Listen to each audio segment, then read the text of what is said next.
Yep. I just learned last night though that so remember Ann did the painting class with us and we all halfway pretended to act like we knew how to paint. We pretended. So anyway, so Tree was here last night and he was talking about like how we were talking about Kenzie Wiley and different painters. And he was talking about like basically just copying, but talking about it as like some painting hack. Like, oh, you guys have special hacks that the rest of us don't know about, and just like these ways of copying. Like, I could make pretty art if I knew how to do that.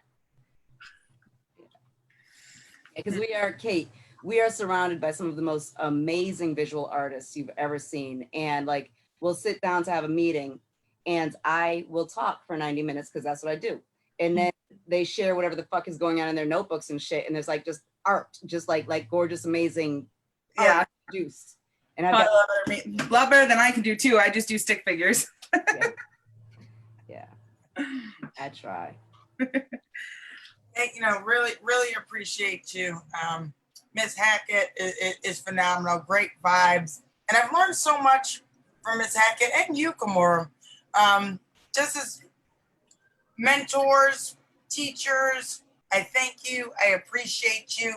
And I think it's important to tell people because sometimes maybe you don't always get that. Does that make sense? So I thank you. I appreciate you for everything you two have done for me. And I'm still learning. And maybe I hope you learn a little bit from me too. Does that make sense? All learning. We learn our whole lives. Yes. Yeah. Yes. I'm so Miss Hackett. You made. I cannot. Like, can we record? This is recording. We're on Facebook. We're recording right now. Yeah. Yep. We are. So wow, Miss Hackett, the kids. Miss Hackett on the just to tell you, the 2:30 to 3:30, we had a student came on today. Neva? Yep. Yes, she came on today, just to tell you. And then, like, I think she joined you. Yeah. Just to let you know, she joined us today. Kids are all over the place. Yeah.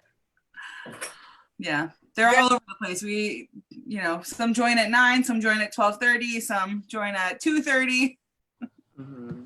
Yeah. It was. I wasn't on. We were on, but we weren't on. And then she joined. It was like, oh damn, all that. Yeah. So that was really cool.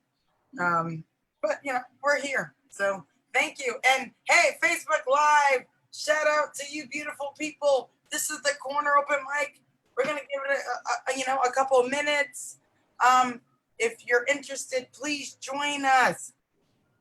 We're here to share. Our theme this week is Black Art Heals. On Thursday, we had a Black Art Heals discussion. On Monday, we had a Black Art Heals event. So join us, please. Yeah. Have you gotten any feedback about that, Versatile? The feedback that I can see is phenomenal. No, it's wow. Yeah, it's great feedback. And it's art in general, like Black Art Heals, we know, but art in general needs to be exemplified, needs to be magnified. And I taught in 2014 to 2015 at the Greater Hartford Academy of the Arts. I was the spoken word teacher. Mm-hmm. And I'm going to tell you, it's almost like sports, like professional sports. Let me tell y'all what happened to me. I was pulled out of my class. In the middle of my class, I was pulled out to be called out and fired. I was fired in the middle of my class. Okay. And athletes, I guess this happens, your contract, it cuts. It really hurt my feelings. wait, but wait, give me backstory. What happened? I was in my class. Yes. And Craig lost $6 million. Okay. Yes. The year was 2014 to 2015. They called me out of my class that year, 2014 to 2015, and fired me and said, you're done. What hurts my feelings, it was the middle of my class. Does that make sense? Yeah. It's like, but an athlete, a professional, like if I was a professional sports athlete, anyway, this is what they do. It really hurt my feelings. But that's what happened. And it's unfair that they did that. Yeah. And it's okay. I've been a teacher ever since. It's fine. I mean, I've been teaching ever since. But it hurt my feelings. Yeah. You know, and it's unfortunate. It is what it is. I've been teaching ever since. If that makes sense, you know. How do you adjust? What do you do? But that I'm just sharing with all of you what happened to me. Okay. Yeah, and that's it. That's Yeah. I don't know if you saw what happened over at Harvard Stage today, but I know that they cut the education department. All those people were let go. really. And Robert Reeder, I'm not sure if he was education, No. because I know he did education, but he did other stuff there too. But they like COVID hit, like they had to cancel their season in the middle of the season, and everything. So like Isaiah did education at Harvard Stage. Like it was just an amazing program. Hundreds of like every time I had to go do one of Isaiah's shows, it was a Harvard Stage show. And all of these amazing people lost all their jobs today. Really? No. Yeah, Sorry. and like you know, and these are thespians, right? So these are all of these great young folks who are like the people. Just imagine the young people who get 3 to 12-year-olds to act and to enjoy acting, and those people just all lost their jobs. Okay. Oh wow. Yeah. Oh wow. Yeah, and I don't know if you know, but I was one of their the education at Harvard Stage ambassadors. Just Oh, kind you of. were. I didn't know that. Cool. Oh, I was, but when they asked me, they're like, "Well, Kamora, you kind of do this anyway, so we're gonna invite you in to do this formally." Because it's like, no, their acting classes are amazing. Get your kid in their acting classes. Oh wait, no. Yeah, like just yeah, like so necessary. Like, and especially like when you think about the world that we live in, it's like I get it, and I know Harvard Stage loved their education program, so it wasn't like it was a happy cut. Like no one enjoyed this cut. Look at the crap that kids today are going through, and like kids need acting class, not so we can have more actors, but so that we can build empathy. And like I get it. They're like, so I knew Robert lost his job, right? Because he posted something. And then and again, they're like beautiful people. So everyone's post about losing their job was very similar to the point where like I think that they discussed it and figured out how to do it. But like this entire department of amazing educators who are doing the work that needs to happen have all lost their jobs together today. Right. Like Casey, yeah, I was talking to a friend of mine yesterday, and she's like, she was in the West Coast, and she's like, so what's Isaiah doing? Nothing. He's taking a coding class online. All the other fun summer stuff that we like to talk about, nothing this year. Yeah. Oh, This is what wow. the future looks like. Really sorry to. Wow. Sorry to hear that. I didn't know. Like now I know. You know. It was a great like they go to schools and they do programs in the schools with kids. They have kids who come to them who they do programs with, and then there's just the support with their regular shows. Like their Chris is here. I'm gonna let Chris in. But their regular plays all have this like curriculum that goes along with it, so that anyone who's trying to do any of this, young people, has the ability to have these conversations and just like dig deeper.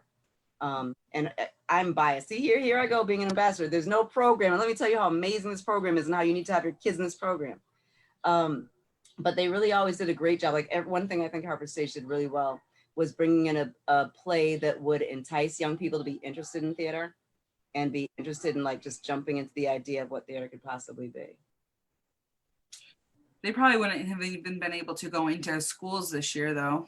And that's the thing, yeah. Like even with the grants that kind of just bolster and float the program, you need to have schools buying, and you need to have like parents. Like we always got a scholarship because I'm just broke, but their education, just their private families coming in. Like the program was self-sustaining until this happened.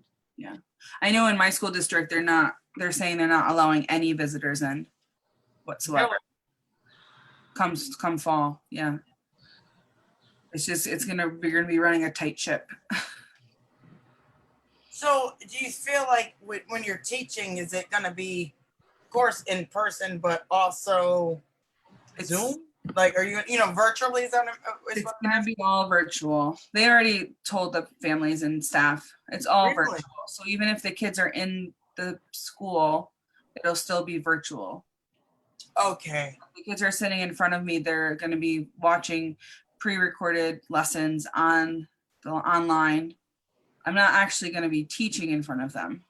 Are you serious? So you're physically going to be in a room with young people and watching you on video give them a pre-recorded lesson?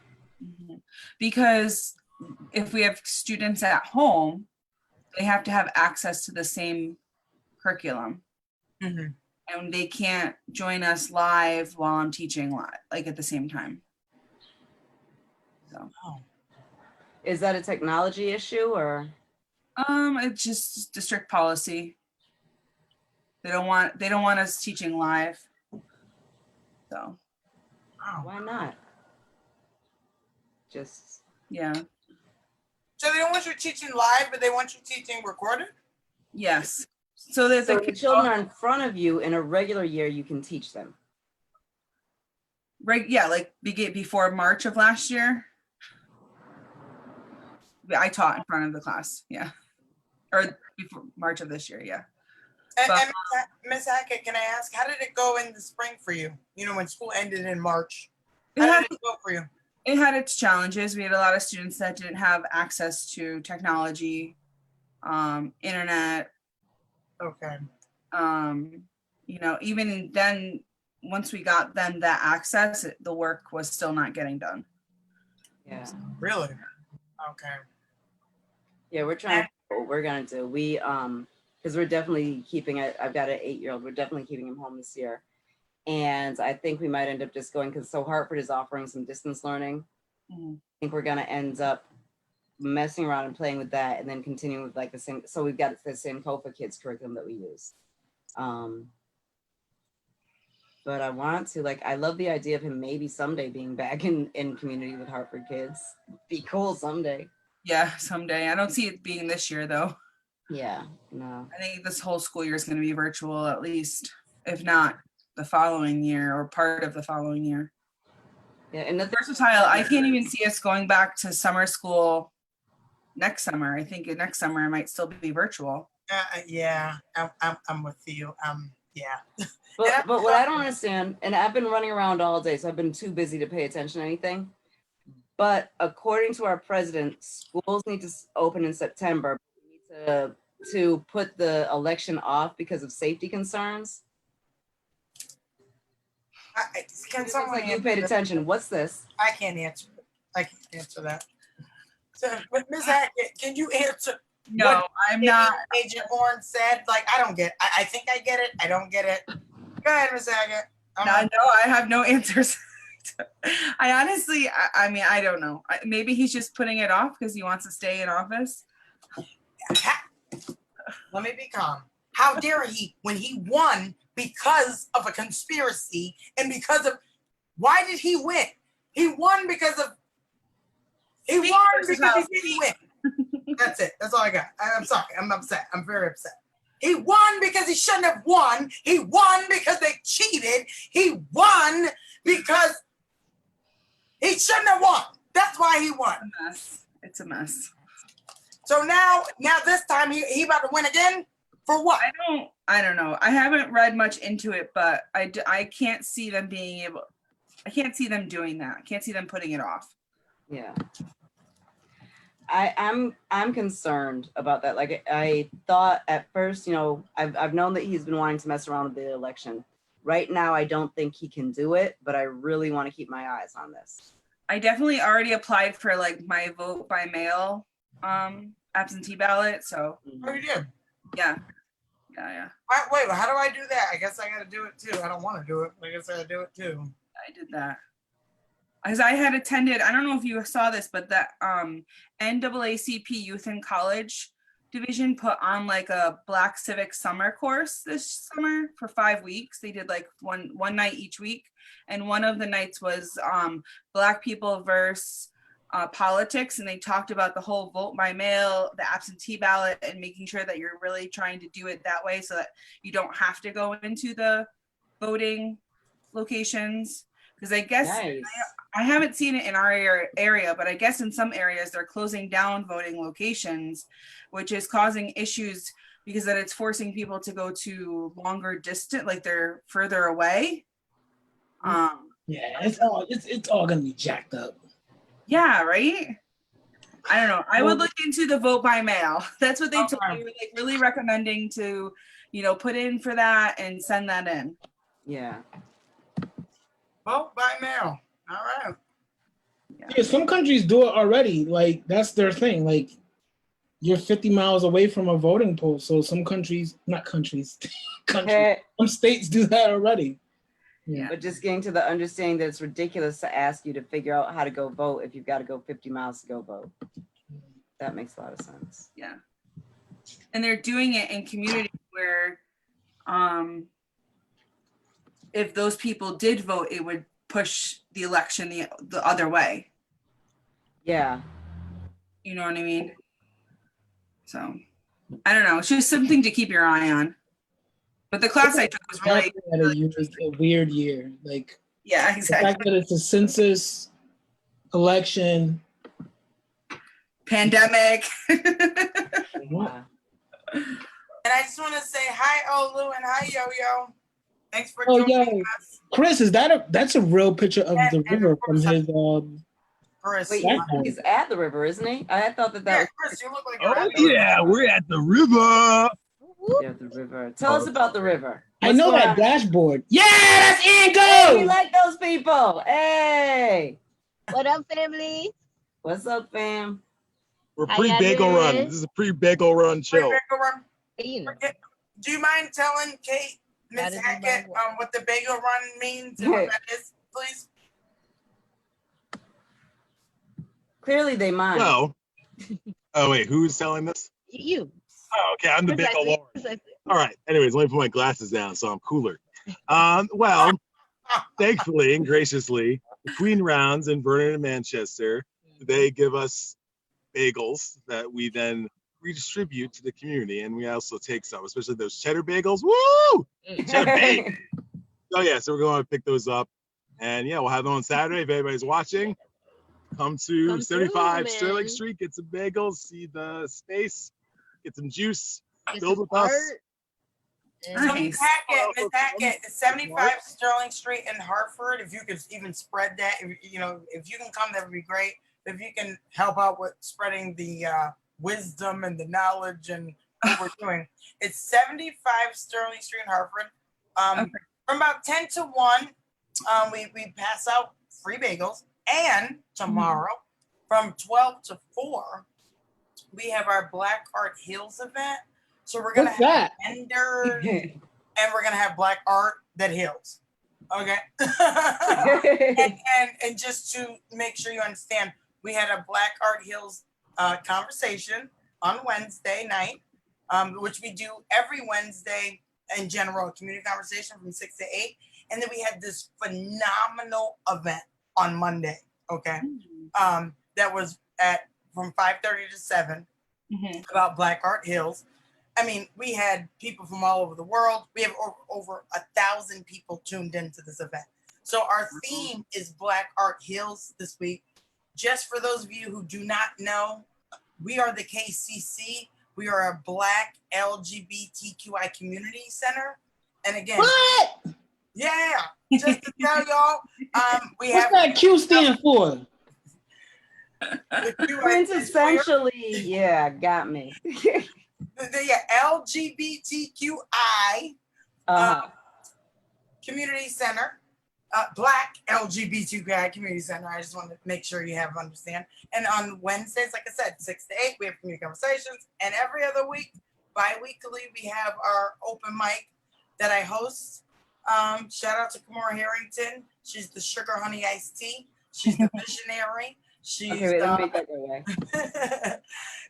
she does it all, and I'm just a part of her team, and I'm just blessed to be part of her team. And Aw. the Old Lasagna Bay, Yo-Yo, David, Chris Yeah. Presley, who's on here, and Wait. Angelo. But Yo-Yo, who is now a member of the core team, Yo-Yo counts. Yo-Yo Yes. stat. Yo-Yo, you are valid. We love you. Yeah. Yeah. I'm a big Yo-Yo, I'm about to big you up. So I'm gonna let everybody know that Yo-Yo specializes in auto body and welding. So if you got any dings, knocks, scratches, dog bites on your car, bring it to Yo-Yo. If you got a dog bite on your car, The sad thing is, you said that. I thought about it for a second. Was like, yeah, I could see that happening. Yeah, especially around here. Like, so I was on such and such a street, and then this dog just came out of nowhere and just bit the car. And bit my car.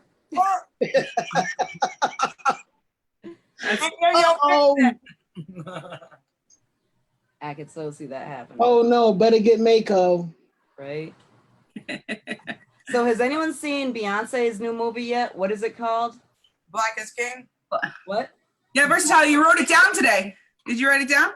I did, but I didn't watch it or do anything with it. But yes, Black is King. It's on Disney Plus. It's on Disney Plus. Easy. Yeah.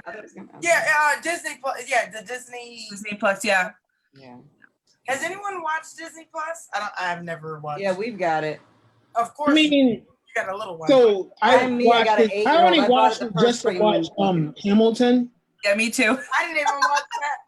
Who watched Hamilton? No. Well, that's on Disney Plus. Yep. Unless you got a bootleg. I didn't. Okay, I gotta catch up to y'all. I didn't. So Verizon is giving Disney Plus free for a year, so I signed up for it just to watch Hamilton. Really? Oh. Cool. Nice. Wow. So yeah, yesterday was the first NBA game because all the teams are quarantined in a bubble at Disney. Oh, really? So they're all really gonna play? I think it's like 20. I don't even know how many teams. I think it's like 20 teams now, but I know last night was LA. Wow. My man LeBron played last night, and I missed it. Yeah, LeBron played last night, and it's probably worth watching. I mean, I don't think there was an audience. Kamora, what did you think of LeBron in that game last night? I heard he had some big defensive plays. Yo, I was in it. I was all about LeBron James and his basketballiness and the way he was using the ball and then the hoop on the other side of the court. And he was like going back and forth. I was in it because sports. Yeah. Precisely. Good day. Money could be spent. Like, there's so many other places. Yo, right? Yo, we definitely need a KCC weekly sports conversation. Weekly sports conversation. Yeah, I think we need a KCC sports. We need an hourly update. Miss Hackett. Come on, oh my gosh! Oh my gosh! Televised fishing. This guy just baited his hook. I'm a sporty. And then we can talk about animal cruelty, and I'll care about. You didn't realize, Versatile, that you're huge into sports. For me, in a nutshell. So whenever I pass away, which I will, because we all will, I want all of you to say, Versatile Poetic was versatile. She was a poet. She liked art. She liked music. She liked beautiful women. She liked food. And she liked sports. If y'all could just say that, like, at my funeral, that would be great. Okay? Thank you very much. Can you write it down beforehand, please? I'm not sure. I was going to say, put it in a memo. Put it in a memo. I'm going to type it in the chat. And shout out Olu Sanya Bay. You're a little quiet. That's my man right there. At my funeral, I won a curling and corn husk tossing tournament. Yeah. That's highly specific. That's how much of a fanatic I am. I want people to curl at my funeral. Okay. And if you don't know I'll try really hard to live longer than you. If you don't know what curling is, then you don't know sports. That's all I'm saying. Wow. I mean, that's right. I want a sweeper, the whole nine. I want a deviled egg tasting contest at my funeral. So when I die, everyone bring a tray of deviled eggs. And then deviled eggs. Let me tell you, time I ever eat one when will Cam be dies, just come to the funeral to watch all the drama. Because I guarantee you the host of people to show up is going to be so diverse and so dramatic, right? It needs to be filmed. Yo, that was funny. Seriously, it's going to be classic. It will be classic. Yeah. I can't. Dar Williams got nothing on me. Forget the Christians, the pagans, the Druids, the queers, the skinheads. They're all going to show up. That was funny. I'm sorry, but that might have been the laugh of this Friday. That was funny. Wow. Yo, now I kind of want to have my funeral just so I can like be in the back and watch. Because let's just think about like, so we'll give the first row to family. So family gets that. But then the second row is all of my soul, what do you call them? Soul partners, or whatever the words that they use. What do they call them? Soulmate? Yeah. So all my soulmate partners, they can all fight over who sits in the second, third. Ooh. Fight into the end. Yeah, all 16 of her soulmates. 16 or so, man. I so appreciate that old Louis here because it's like there's that time of no, but we've got a special connection. Yes, I will give you a phone number to the other one who has a special connection. Y'all really need to have a group. You really need to talk to each other. That was funny. Wow, this is funny. Yeah, and you gotta, and to me, you know, with these topics, I think they're important to have. You know, Natasha. Oh, I'm sorry. Natasha wrote on Facebook that she wants. Oh shit. We're on Facebook Live. I forgot about Oh, that. yes, we are on Natasha Facebook. wants. Natasha wants a good DJ. I want a good DJ at my funeral. Yo, that's a prerequisite. Yo, Natasha Rose. Honestly, I I want to got have a my flat funeral. tire. Oh wow, Water she got a flat tire from a dog bite. Who? Natasha wrote in Facebook that she got a flat tire from a dog bite, and that she wants a good DJ at my. I want a good DJ at my funeral. That's what she wrote. Yeah. I want to know what y'all are doing. The dogs keep biting your cars. That's Yeah, real talk. It happens. What is going on? That's funny. So just real quick, I'll put it in the chat, but again, we are an open mic. This is the corner open mic. If anyone would like to perform, you can put it in the chat or you can just say it to me and you can perform. We're here till 10 o'clock. Like literally, we are here till 10 o'clock. Thank you for joining me. This is the corner open mic. This is the open mic that represents the KCC, and the KCC, I'm going to say it one more time, is a Black LGBTQI community center. So, you know, thank you for joining us. And tomorrow, at 10 a.m., we have free bagels at 75. I'll put it in the chat. 75 Sterling Street. You can get some free bagels. And we also have an event, a Black Art Heals event from 12 to 4 tomorrow with vendors. So you can, you know, buy some great Black art and participate. Is that okay? All right. So thank you so much. My name is Versatile Poetic, for those of you who don't know who I am. So if anyone would like to share, please do. Let's see. I would like to share that at my funeral. I want to have it at the best water park in the world with a really amazing DJ to be named later and an empanada buffet. And that we want just everybody to have fun and enjoy the water park and the music and the empanada. So I can have I don't know why I can't say that word. Empanada. Let's call it Empanada. Empanada. Hey. I was gonna say Ipanema. Empanada. Yeah, I can't. Empanada. It's coming. It's coming. That's funny. That's hysterical. So So shouts out to Grand Street Community Garden. Wow. Oh, David, you were telling me about it. Okay, I was trying to figure it out. Yeah, Grand Street Community Garden. I'm gonna show y'all. So last week I went there because Lucy put me on to someone that's a part of it. Last week I got this. This is mint leaf. So I made some tea from this. Oh, wow. But this morning, and this is a community garden. So they have a pantry there and they also have like a garden. Clark Street? It's Grand Street. Grand The Street. corner of Grand and Hungerford. It's really Hungerford, but the address is it's called Grand Street Community Garden. Fresh basil. Look at this. I made pasta last week, but I got some this morning. And I got some more mint leaf. And so you could just go there and they have like 5, I think I counted 5 hydroponic systems. When you yes. Whoa. I love it. So And you got that's fresh not the mint. one- is that the one that's attached to the masjid? That's exactly what it is. Okay, Yeah. okay, yeah. Yup. Jalea Muhammad is the one that I think runs it along with other people from the masjid. So yeah, I made tea last couple days, but this is like you just let it dry and it dries. This is picked this morning like 9 o'clock, about 9 o'clock this morning. But big ups to them. But oh yeah, and peppers. Look how big this. Yo, this is from Hartford. Yo, where you get your peppers from? Park Street, up Park Street. Look at this.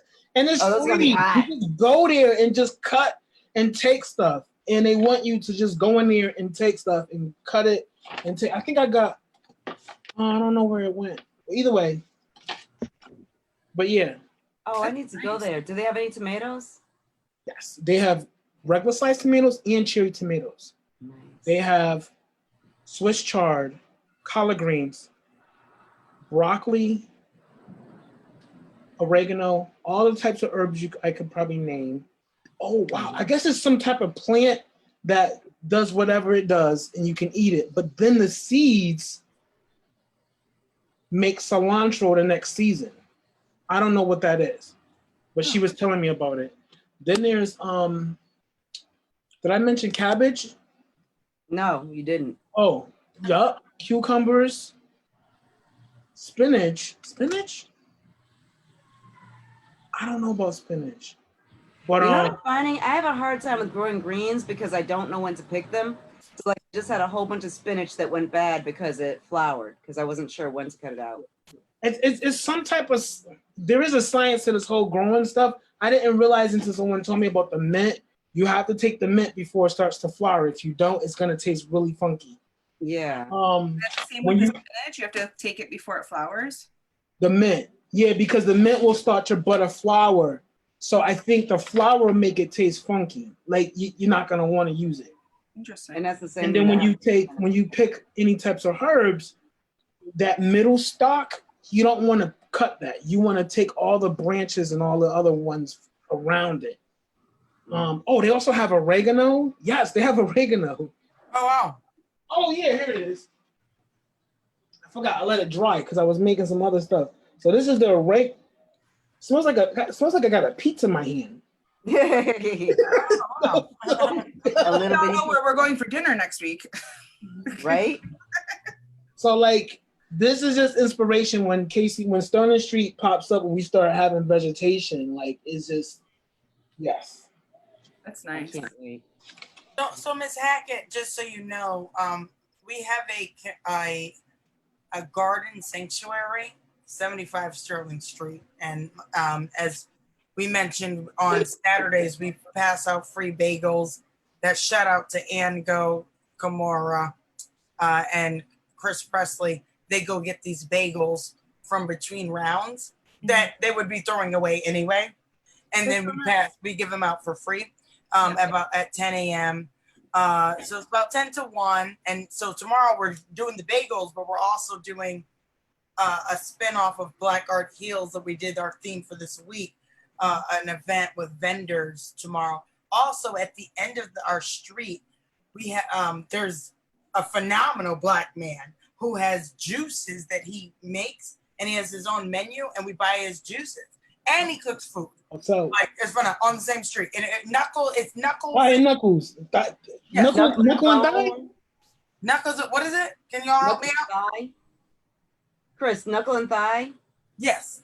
I think you're right, Kamora. Knuckle and Thigh. Knuckle and Thigh, yeah. Yeah, is his name, that's his business name. And we support him. He supports us, vice versa. So yeah, that's everything that goes on. Go ahead, David. Oh no, just to piggyback on with between rounds, and when we get the bagels, so if there's any left over from us, Chris and Am bring them over to Food Not Bombs on Sunday. So they go from. Can you tell Kate, Miss Hackett, what Food Not Bombs is? I don't know. Oh, okay. So Food Not Bombs, I'll tell you. Go ahead, Kamora. What is Food Not Bombs? It's a group of people who like to give people food and they don't give people bombs. Right? Pretty much, yeah. On Sunday. Well, technically, I can't say I've never I mean, I haven't seen them getting bombs, but yeah, I've seen But them you getting don't know. food. I know that. I know that much. Thank you. And yes, it is knuckle and thigh, by the way. Yes, knuckle and so so the juice man and food man is knuckle and thighs. And every Sunday at 3 p.m. And what's impressive to me about them is they've been doing this for 20 plus years. Rain or shine or snow, okay? 3 p.m. If you are hungry, go to Bushnell Park at 3 p.m. and you can eat some food. Okay? Like seriously, people. Like shout out to food, not bombs. Yeah. And blessed to know you beautiful people, blessed to coordinate with you beautiful people. And so yeah, we're all passing out food. We got bagels, we got food, the whole 9 yards. So is your sanctuary garden going to be like a community garden eventually with different vegetable plants and things that people can pick, or no? Oh, sorry. Great question. No. So. Sorry. Did I open up a can of worms? No, it's a phenomenal question though. It's a great question. Go ahead. Yeah, it is a great question, but it's incredibly important to us that we always add value, that we don't detract. And community gardens are a pretty way to say pull yourself up by your bootstraps. And so many white people who don't live in inner cities understand and know that what Black people and poor people in the cities need are these community gardens. And this morning I actually had a meeting with someone with an organization that runs quite a few of these community gardens. And we discussed, and it's a conversation we've been having, about these sharecropping fiefdoms as opposed to what it is that they think that they're creating. So sitting with a board that believes in community gardens and taking them through what their experience of their garden is, and then taking them through the experience that a person who lives in the city is going to experience when they get into the community garden, just to kind of lay out that it's a completely different experience. So, and Chris, you might enjoy this because I did it this morning as a guided meditation. It was awesome. But the first guided meditation was you get up in the morning and you get your cup of tea or you get your cup of coffee or whatever it is, and you go out, whatever door it is that you take to get to your garden, and you go sit in your garden and you enjoy, and we did that, right? And then of course, and so it's ridiculous. So and then you've got to pee, so you go back into your house. And then we went on the next guided meditation, which is what the person who lives in the city goes through. So that is, you fill up 3-gallon jugs with water because there is no running water at the community garden that they have given you. And you lug those on your back and you walk 3 blocks this way. And then you take a right past the scary vacant lot where 4 people were shot. And then you make it to your community garden where there is no bathroom. So by the time you get there, your coffee is cold, your tea is cold, and you're toiling. And one thing that I think folks in the suburbs don't ever bother to really think about is they're asking us to toil and telling us that toiling will make us feel good. So a community garden is not the 1/4 acre off of your back door that's attached to your home. When we're talking community gardens, we're asking people to leave, you're working all day. And no, I need you to understand, if you want to feel good, if you want to have peace inside, you got to go toil in a garden.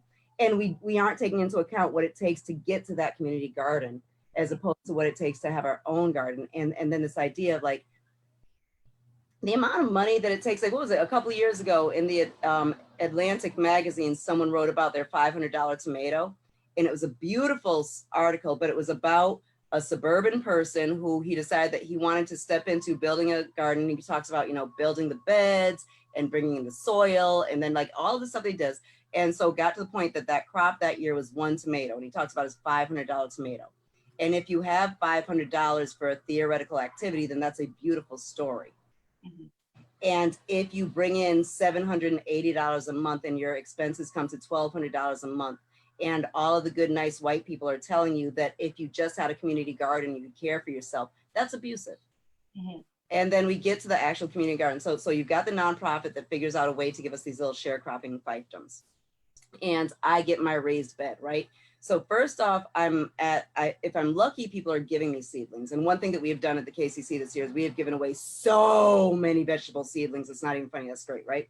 Mm-hmm. So first, I'm either at the mercy of people giving me those, or I've got to figure out how to go buy them. Now, here in Hartford and actually Connecticut, supposedly you can buy seedlings with your EBT card. So if I'm a conscientious person and I'm on food stamps and I want to have my garden, I should be able to go buy seedlings. All of the stories that we've heard, and my own personal story, of poor people going to nurseries to try to use their EBT to buy seedlings really ends in shame and shaming. And oh, you can do that? Really? I've got to call my manager. I didn't know you could do this. How great. So like a whole shame-based thing, and then the money that goes into buying these things, right? Mm-hmm. Everything that it takes to get there. And then we actually get to the garden. We've got our little raised bed and we've got our space. And the amount of, what would you say? Because teasing isn't what it is, but judging. So I've got my little raised pot and I'm here every day and it's wonderful, but he's never here and his looks a mess. And so we're creating these places where people are, well, I paid my $35 for my plot and he did his. And so we're not working together in concert. So we really have sharecropping fiefdoms. So we've got what we call a garden, but we've got this weird place where we can get together, judge each other, feel as if we're inadequate, and do all of these things. Add to that the reality of how these gardens are working right now. Every time a group of nice white people decide that they want to do something nice for the poor Black people in Hartford, they give us a new community garden. They not bolster the community gardens that are already here. Mm-hmm. So if you want to see what looks like a neglected community, drive through the North End and you'll see multiple plots that were supposed to be community gardens because someone had an idea and then it ended. There's one, and Olu is here. So, and Olu, if you want to add to the story, you can. I'm not going to name the nonprofit because it's one that's here in the city. But they did this wonderful summer program with young people where they had a garden program and they planted a whole complete garden. And then the summer program ended before harvest. What do you think happened to the food? If there's any part of you that thinks any of it got picked and was given or sold to human beings, no. So in a community that is identified as a food desert, that this particular nonprofit and every other nonprofit has made dollars by having conversations and going out and telling people, this is a food desert, give us money for this, food desert, food desert, food desert, right? Mm-hmm. Do that, but then they grew the food and allowed it to rot on the vine rather than giving it to the community. So we are coming into a community that has far too many neglected community gardens and people who want to grow stuff, people who want good food, and people who can benefit from what can be there. So everyone who's given us seedlings, we've given those out to people. There's this man, the Callaloo man across the street who has like 5 different kinds of thyme growing. There's a man who, so across the street, there's a house and next to it is a vacant lot. Mm-hmm. Gave him a ton of stuff and he's got a huge garden anyway. So he's got a bunch of our stuff. Other people have the vegetables. We're growing greens because we're melanated people. All human beings eat greens. So we eat greens to discuss, because we all need greens, but also to discuss the different boat stops that separate us. So one of the things that I enjoyed when we first opened the KCC, where there are a couple of Jamaican folks who were in our backyard where our first garden was, and we had some collard greens in pots. They didn't know what they were. We had callaloo growing in the back. It was just another weed to me until someone explained to me what it was. These are both our staple greens that are very similar, but we didn't know each other's greens. So we're growing greens for that, to discuss all these ways that the diaspora has been separated by boat stops. And we're also growing all the herbs. So we're growing the herbs that we eat in our food and all the healing herbs. So David's mint, chamomile, everything that we need for, and this year, definitely focusing on herbs that heal our lungs. So we can do a bunch of naturopathic stuff and provide that. But then also, when we think about food desert and when we think about people who don't have enough money for food, if my choice is an extra packet of meat or the thyme, oregano, garlic, and onions that I'm going to need for my meal, I'm gonna get that extra packet of meat because my family needs to eat. So we're growing the herbs with the idea that we'll give family the herbs because when it comes time to skimp, we know you're skimping on the herbs. Yeah. And the food isn't delicious without the herbs. Right. So that's what the garden is. Well, thank you. I appreciate you explaining that. Verse, great timing because I just finished. Hey, good. Whew. Yeah. Well, I'm glad. Basically, pretty much anything that KCC is doing, the words that we use are words that you have heard before, and you probably think they mean something in the context.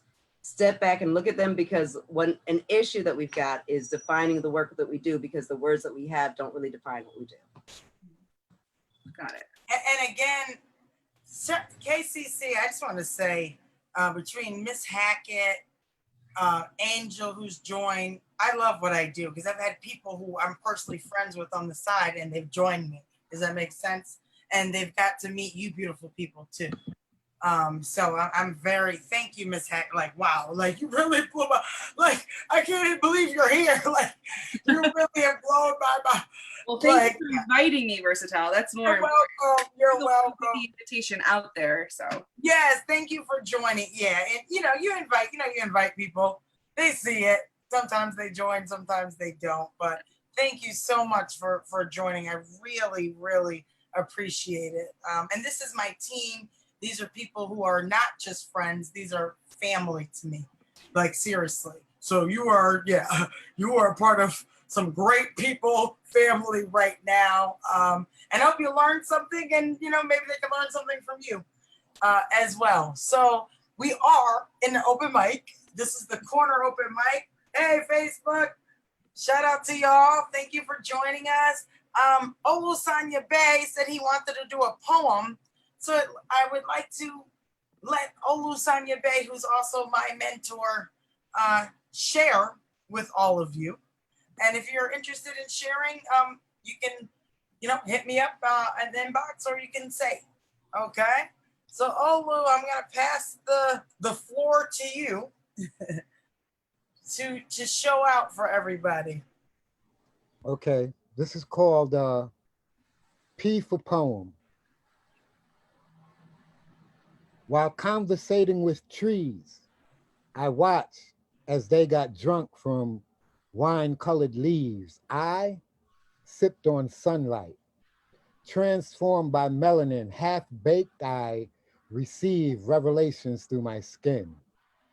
Visions altering reality's perceptions, synchronicities unveiling mankind's deceptions, quantumly strung on solar charged organic hallucinogens. I'm high on this life. So where other poems end, this you and I verse only begins to show and tell a reality of revolution. Be careful, keep up.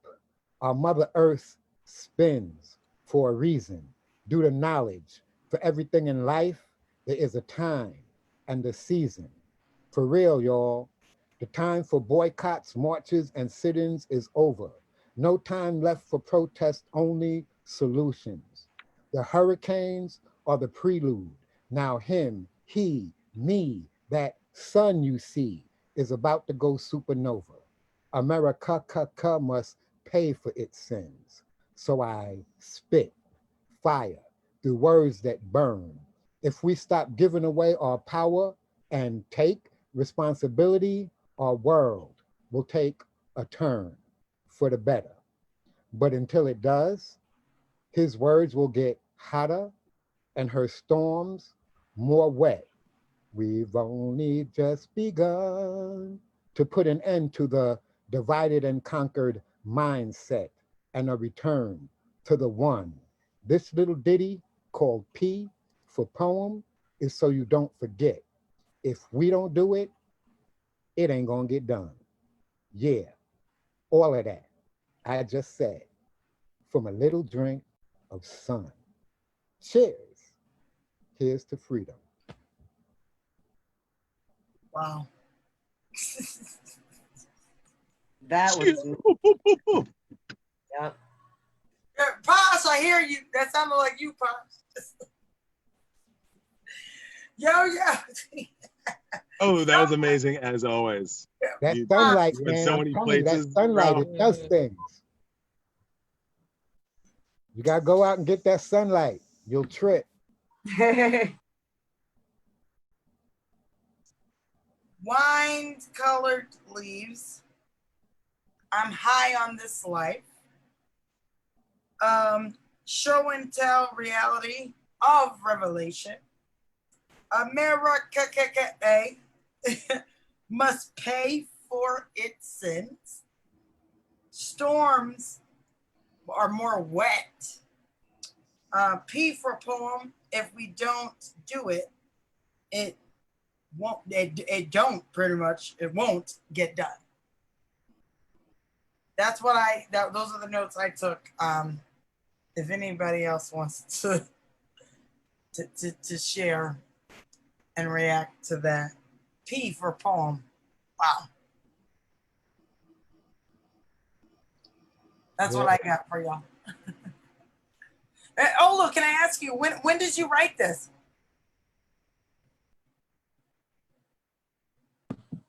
We lost him. Yeah, he muted himself. Oh, my bad. I didn't realize I was on mute. It's okay. I was trying to check the date because this is actually on my blog when I started a little blog to share my poetry. Oh, this was written 2005. Really? I graduated high school. Wow. You wrote this in 2005? Wow.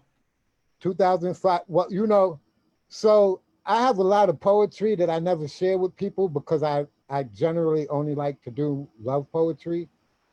And so my poetry that's not necessarily love poetry, although I have a lot of it, nobody's probably ever really heard it because it's generally not what I like to share. But I realize that now we're in a time where, as much as I like to talk about love, sometimes I just have to talk about the shit that I generally, you know, I'll talk about it with people that I associate with, but in general, if I'm in a crowd of people who don't really know me, that's not like the first impression I want to get in. That I got all of this angry shit rolling around inside of me that I need to get out every now and then. But it's coming out more because I feel like now, since we've come to terms with the detrimental effects of our politeness up to this point, if you know what I mean. I know Cam gets it, but we've been too polite up to this point and trying to get individuals to address what's really going on in this country. You know, we were raised a certain way, and so, you know, we have a certain way that we try to approach people in terms of getting them to address issues. And we've been polite, and we've been forgiving, and we've been patient, and all of that good shit that right now just it's not good anymore. It's not serving our purpose. And so now I feel like I can be a little bit not as loving, but still loving, because, you know, all my poetry comes from a place of love. Even when it's angry, it's still coming from a place where, you know, I just want us to be better, you know, because we can. So, you know, I got another one. Can I do another one? Please do. Yes, please Yeah. do. If anyone else would like to share, put it in the chat or you can just say it, okay? This is Olusanya Bay, just to let all you beautiful people know who's sharing with us, okay? This is called Speaker for the Dead. And this poem reminds me of what Mama C did the other day, because Mama C is an Egungun priest in the Yoruba tradition of our ancestors. And so Egungun priests are the individuals in our community who stay in constant communication with our ancestors, our ascended elders, and communicate their guidance back to us as a community, and also carry our prayers and our pleas, our pleas for guidance to the ancestors. And so when she did her opening the other day, it made me think of this particular poem. I seek to point out patterns in life, poetry that is written in between the lines and off of the paper, still clearly represented in the words presented by a present seen and unseen. The author is an Orseer, omnipresent, all I seeing, pyramid of matter, multidimensional being, liquid, solid, water. My transmission is to transcend the mindset of the original earth raper. That's motherfucker, for all giants still sleeping. The God hard steps because the devil's still creeping through cracks in your mental constructs where he conducts cognitive manipulations so we won't man up and build a just and free nation. Word is bond. The enemy is not a white movement. It is a black stagnation. Realize there is nothing that can stop a people filled with the spirit of their ancestors and determination. If these signals are not clearly received, then adjust your mental station. Tune into a different reality. As long as you live life longing for the life lived by another, you can never be free. Did we or did we not give birth to civilization? When do we return to original people and stop living lives of imitation? The ancestors say, speak, but I don't think you're hearing me. Wow. Yep. Yeah, So how do we deal with it? Huh? Yeah, that. Yeah. that's why I kind of like to do love poetry. Because you're good at it. And you know, and also when I do my other poetry, it's, well, one, you know me, Cam, I like to mess around with the language a lot. And sometimes I really wonder whether or not I'm losing people with my linguistic gymnastics, with my play. You're a multiple dimensional being. Yeah. Mindset of original Earthbreaker. You're a creative. You have creative manipulations. Black stagnation. We've tuned into your different reality, and the ancestors say speak, but Y'all not listening. yeah. But I don't think you're hearing, aka listening. Olusanya Bay, for those of you who do not know, who just gave you that beautiful display. Now, how old is that one, Olu? When did you write that one? Yeah, good question, Kamora. Great question. Okay, that was probably, let me check the date.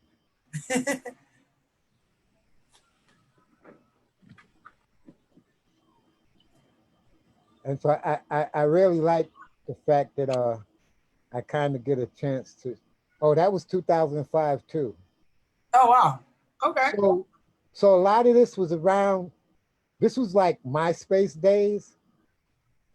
So I like Facebook, but I happen to like really love MySpace. I thought MySpace was like the greatest fucking thing since ice cream.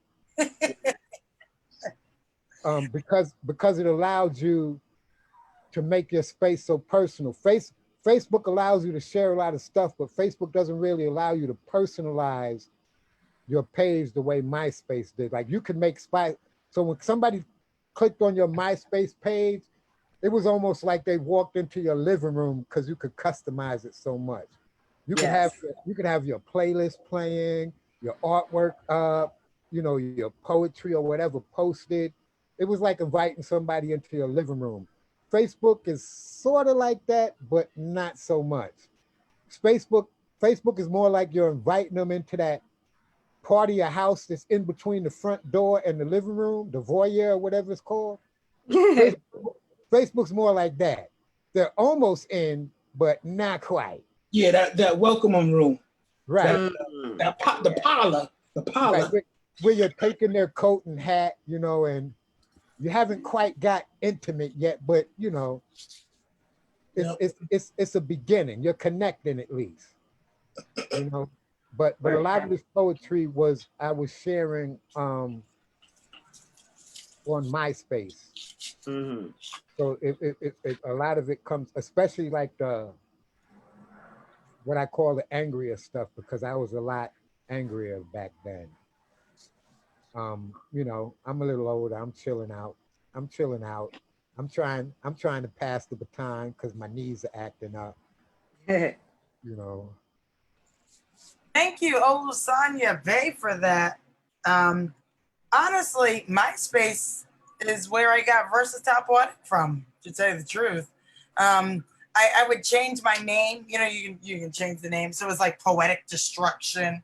And then one day I said Versatile Poetic, and I went to an open mic at the Russell, downtown Pratt Street.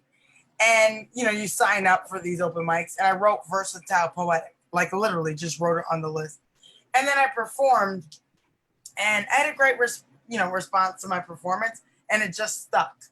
And I was like, wow, I like this Versatile Poetic. And like literally, that's how, from MySpace, the base, how I came up with Versatile Poetic. So I hear you. Yeah, and it literally stuck for me. And someone's on iPhone. Hi, iPhone. I don't know who you are, but thanks for joining us. We appreciate you being here. Hey, it's still me. It's Yo-Yo, just my sketch. It's Yo-Yo again. So we got two Yo-Yo. Well, I'm thinking of sketching live. I just don't know what to sketch yet. What? Yo-Yo, thank you. Oh, who's doing this? I don't know who's doing that. Oh, I just did that. So this is everything that Jodine is planning on selling tomorrow. Oh. Yeah. Okay, so I already bought that. If I was to wear a dress, I got that in a large. And them soaps, Chris, you see the soaps? So Miss Hackett, tomorrow this is a beautiful Black woman is going to be vending tomorrow at our garden, okay? And showing what she's going to be vending tomorrow, okay? Ooh, and Yo-Yo, shout out to you. Yo-Yo is an incredible artist. Yo-Yo is going to show out what she would like to show out. Yo-Yo, it's Friday. You know, it's the end of the week. It's Yo-Yo, it feels like it's almost the end of July. It's the end of July. Shout out to our July. We have a July in our camp. I was getting ready to say it's the 31st verse. Yeah, it's the 31st verse. It really is. He got less than 4 hours. Yes. So I'm just trying to give Yo-Yo some. This is it. The end of July. We're going into the first. You know, anything that you can think of. Yo-Yo, we talked about numbers. We talked about lottery, teaching, being a beautiful woman. You know, the KCC, and what Libra season, 10 weeks. Oh, Lord, the Libras. 10 weeks. It's always Libra season. Exactly. Yep. We got this. Don't worry. Yep. Honestly, tomorrow is Libra season because we're having a bazaar. Huh?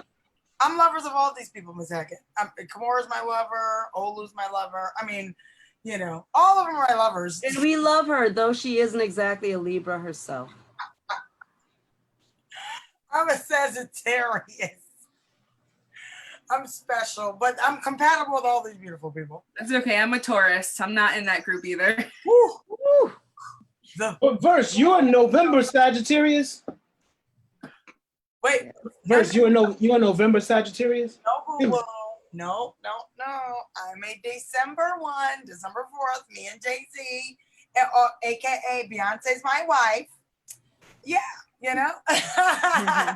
And she has an album that came out today. If you haven't checked it out, what is it called? Black King something? It's something Black King. Black is King. Yep, Black is King. Yes. So shout out to Beyonce. Just saying. That's me. But shout out to all you Libras. Y'all are special too. Yeah, tomorrow is completely a Libra day because tomorrow, so downtown, there's going to be the Blue Lives Matter rally that happened. There's going to be the counter protest happening across the street. Oops, I'm sorry. That's my Prince. It just Prince needs to happen. See? Only a Libra that would happen to. Baby. Ow. Oh, so yeah, how about Miss Pat's birthday is today as well as Miss Pat's birthday today as well as Charmaine's mom. Not Charmaine's mom. Yeah, both of them. Yeah, Charmaine. Melissa's mom, Charmaine. Yes. Charmaine Craig. That's incredible. Like they have the same birthday. I was like, what? Wow, that's pretty amazing because they have the same energy too.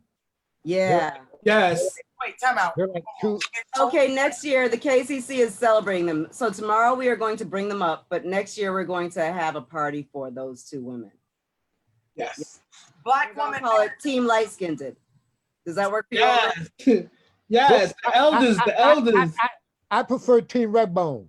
Redbone. Team Redbone.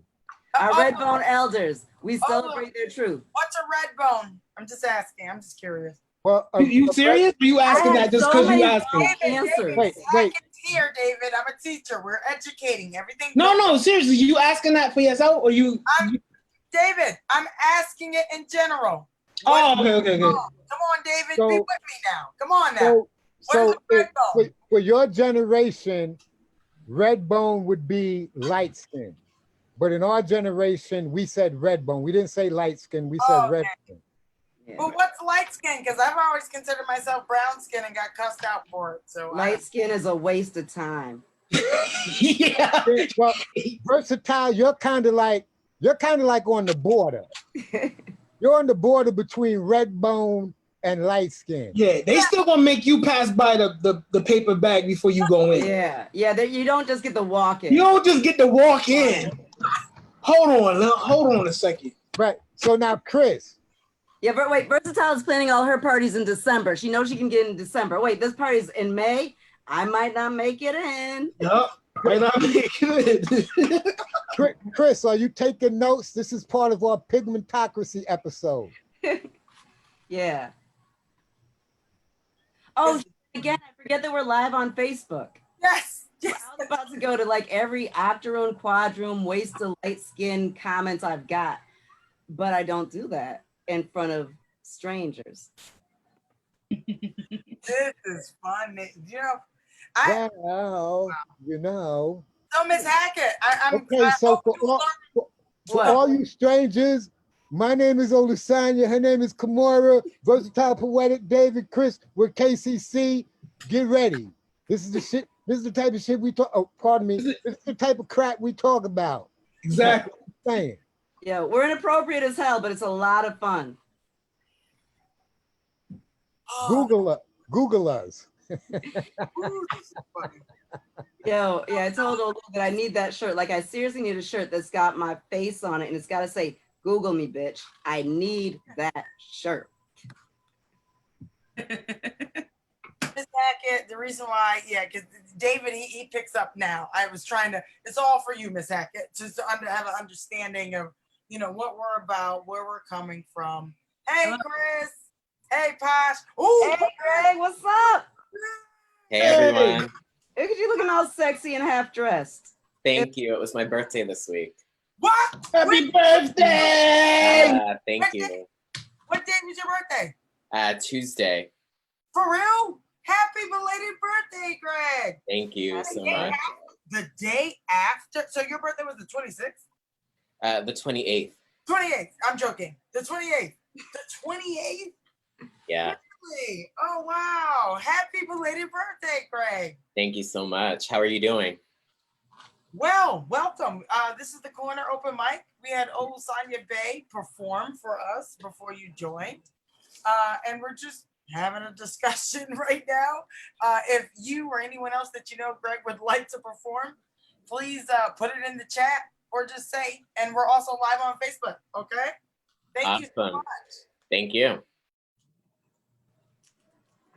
So, Greg, how did you celebrate your birthday, a COVID birthday? What'd you do? So I lived a very dangerous life. I went down to my friend's apartment in Brooklyn. And we went to a park. We had our masks, of course. I drove down, so it was less, dangerous than taking a train.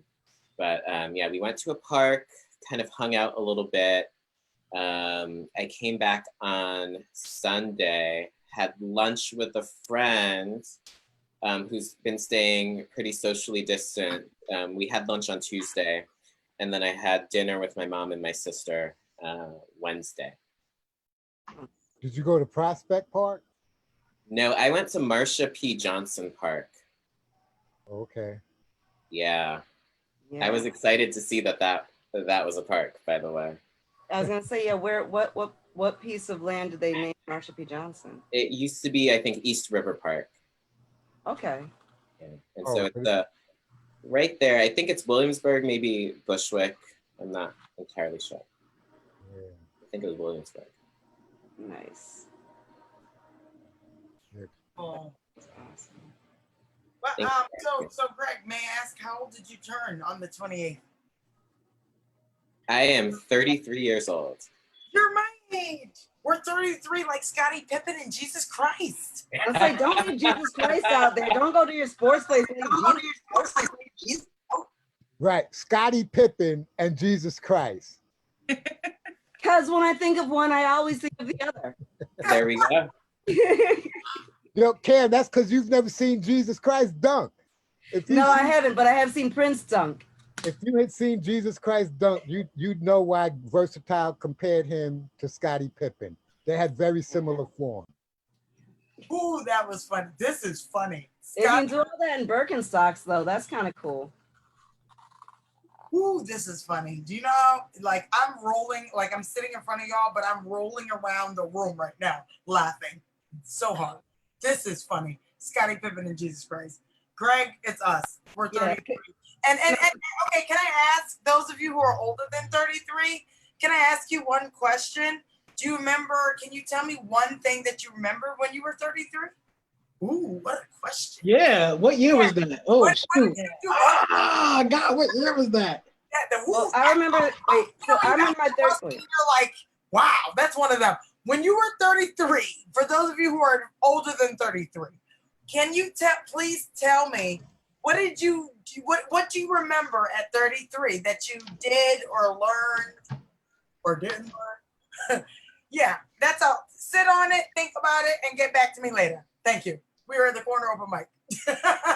And we were asking questions. If you were 33 and older, what do you remember that you learned at 33?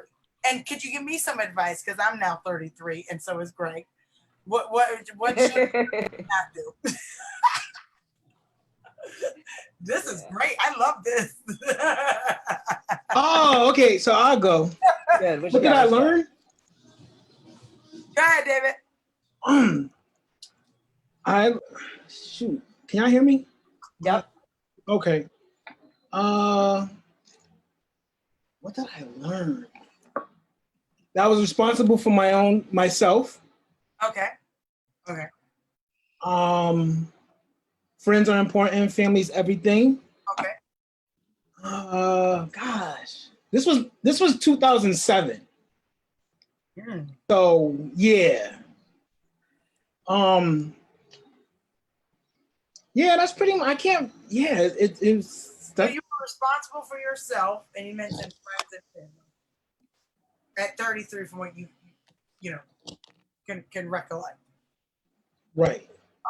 What was the question originally? I'm sorry. Just at 33, like, can you just tell me when you were 33, just anything that you remember, that you learned, any advice for me? I'm 33 right now. Like I said, I'm 33 like Jesus Christ and Scottie Pippen. Those are my comparisons. It's those years when you start to realize you're only responsible for yourself. For the most part. Like, you have friends, family, and all that other stuff, but when they talk about life insurance and health insurance, that's when stuff becomes real. Yeah. Thank you. You start to pay attention to a little bit more stuff, like recycling becomes important because there's nickels involved. Yes. Yes. You decide, see, I can't remember, the price of gas was weird back then. So it was times where you like took the bus because you was saving money. Okay. Right. You went to matinees because you wasn't going to pay $12 for a movie. It's stuff like that. It's like 33, you didn't care. It's like happy hour was everything. Drinks before 7, yes. Ooh, I'm right. Mind you, I take notes. If you see me looking down, I'm writing. Well, see, all of that's different. I don't want to say it's different now, but There's a lot that's really different now. because it was still Bush. We was only 6 years into 9/11, so a lot of stuff was different. Mm-hmm. Yeah. Yeah, I didn't say the 33 it parted like 33 to 35 was realizing that grown-ups don't know shit. Whoa. So like at 30 thinking that turning the big 30 was going to mean something and I'd have some kind of grown-up enlightenment. And then 31, then 32, and then just really being hit with this is really what grown-up is. Grown-up is the same as everything else. You're just older. And but the grown-up enlightenment did not happen at 30.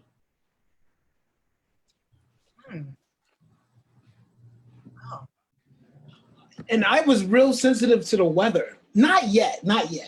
But you know when people was like, "Ooh, it's gonna rain." Yeah.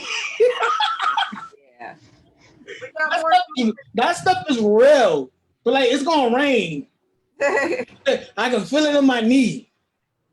Hey, July. Somebody got their hand in. July, your hair looks beautiful. July. I just saw that. You better show out. Take it. Bounce and behave it. What's it? To Rachel. Ben, aka Ben. Yeah, he changed it. Hey, Ben. Hey, how y'all doing? Sorry I'm late. I was coming from a community farm thing. It just went mad late. Hope y'all are doing good. Oh, it's That's okay. awesome. What up, Ben? Hey, who's that? Thanks for joining us. So for Ben in July, me and Greg, and happy belated birthday to Greg's birthday was on Tuesday. Thank you. 20th. So we're saying happy birthday to Greg. Oh, more boy, Nesma's. Well, we're saying happy birthday, and he turned 33. So we're discussing right. what he was. So that Jesus and Scottie Pippen. My two heroes in life. Yeah. Peace, Nesma. Who have very similar dunking styles. Joining us. Scottie Pippen, in my mind, all I'm seeing is the play Pippen. So I see Ben Vereen all up in my head. I got no clue what Scottie Pippen really looks like, but I've equated it with the play Pippen, so it's Ben Vereen in my head. Ooh, this is funny. He's got the high top fade, right? Scottie Pippen. Sure. If for the newcomers, Nesma, Ben, and July, and Greg, you too, if you're interested in, this is an open mic. Welcome to the corner. This is what we're here for. If you would like to perform, you can tell me or you can put it in the chat, okay? Please, we had Olusanya Bay. Olusanya did 2 great poems before all of you got on, just to let you know. So if you're interested in performing. Yeah, you missed it, July. You can just let me know and put it in the chat, and we're down. We're here till 10 o'clock, just to tell you. And we are talking about the age that me and Greg are, 33. And my question is, for those of you who might be over 33, do you remember, what was it like to be 33? What did you learn at 33? And 33, like Scottie Pippen and Jesus Christ. That's, what I got. I love telling people, I'm 33 like Scottie Pippen and Jesus Christ. That's what I say. So when I was 32, I said I was 32 like magic at that time. So now I'm 33 like Scottie Pippen and Jesus Christ. So we had Kamora just told us about when she was 33. So if anyone else would like to share when they were 33. And my great 33 revelation was that I didn't know anything. I kind of thought that when 30 hit, I was going to be a grown up. I'd know a thing. Okay. And more years went by and I realized, oh, the enlightenment doesn't come this way. So when did you feel that you learned enlightenment? Was that in your 40s or later? What? Honestly, I'm not going to go that far, but I will say, Lou and I have had this conversation. It is so much fun talking to y'all and being wise. And then afterwards, he and I say, we're just talking about all of the ways that we fucked up. Like when we just wax poetic and we were like, oh, wisdom. It's like, oh, let me tell you about 22. Okay, let me tell you about 1907, right? So the wisdom just comes from screwing up beautifully and then having the time afterwards to look back and say, that was really fucked up. Like, geez. And then you get to hear about 10 years later and we sound wise as heck. We're just older. Gotcha. And I respect you. I put up a status the other day about respecting your elders. I think it's very important. You live longer than me. So I'm not saying I agree with everything, but you live longer. So I respect you and I respect your words. And those of you who are in your 40s, can you just raise your hand? Is it true? No, we can't. Really? Is it true that you have the best We are old. in your life in your 40s? I heard in your 40s is the best. Oh, you gonna ask me to raise my hand so I can get arthritis? Right? You already know I got Vogue shoulder. I'm just curious. I heard in your 40s you have the best SEX. I don't know if that's true. I want y'all to tell me if you can. Raise your hand. Look at Miss Hackett. Miss Hackett. if you can, put it in the chat. Put a thumbs up. Somebody let me know. I'm 33. I'm missing out. I don't know if it's the best, but you appreciate it more. Ooh, you appreciate Your it appreciation goes up in drastically. your 40s? Really? Wow.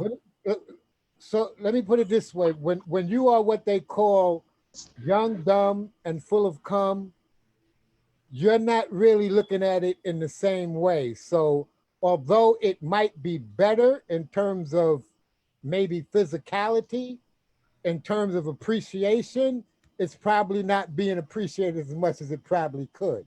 You know, so when you get a little older, and it doesn't always come as natural and freely, you begin to appreciate it a lot more. You begin right. That's when you start. That's when I wrote the poem about, you know, it's not just about deepness and penetration. It's more about tenderness and concentration, right? So you begin to look at it in different ways and appreciate it more than just the physical aspects of it. The intimacy becomes more special to you, stuff like that. You know what I'm saying? Olu says that because he likes people. You know me, I love people. I'm like a Libra squared and shit. I'm a Libra on crack. A double Libra. Yeah, relationship. Ben, what are you? What is your sign? I'm a Gemini, so I'm just a fucked up person, basically. You know what I'm saying? Yeah, exactly. Versatile. No, you're tripping out, right? Yeah. I'm also 32, so I appreciate that I'm 32 like magic, you know, and then I want to have those good ones for when I'm 33. I appreciate that too. But I can't offer any insight onto this like 40, you know, this transition to 40 and what happens to intimacy. Well, you know, I mean, I was only 30. I was 33 just like a couple of years ago, so it's kind of fresh to me. I can, you know, share the memories relatively easy because it was so recent. Yeah. No, when I was 33, my daughter was actually entering her first year of school. And I kind of realized that once my daughter came home after the first week and me and her mother had observed the work that they were giving her, that's when I really realized that I was actually my daughter's primary source of education, because I immediately made the school after 1 week of her being in the first grade, put her in the second grade so that her classes would continue to challenge her, because the work they were giving her was already stuff that we had taught her at home. And we wanted her to continue her love. My daughter loved learning, and we didn't want her to lose that. So it was important to us that the school actually challenged her. And so we made them skip her a grade, which of course they fought. They're like, we don't know, you know, we can't really do this. And we were like, well, you're going to have to, or we're going to take her out of the school because this is not acceptable to us. And after the first week, when we went to her, after the first week, we got her skipped to the second grade. And when they had her first parent-teacher conference, the teacher's comments were, wow, I wish all of my students were like your daughter. We were looking at a book about marine biology, and we got to a certain page, and your daughter was like, I know what that is. I know what that is. I know what that is. And I asked her what it was, and she said, that's a sea anemone. And the teacher was like, first of all, I couldn't believe she actually knew what it was. And she said, but then when she actually pronounced it correctly, I was like shocked. It's over. Right. And I was like, but that's what we do. Like, we are constantly introducing our daughter to new things. The moment she expresses an interest in anything, we immediately indulge her. We are trying to figure out who she is, what she wants to do, what she's about.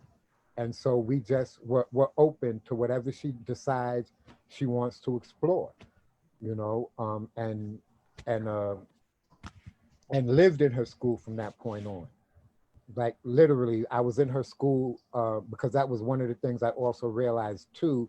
If I wanted to ensure that she got the education that I wanted her to get, that I needed to be in the school constantly.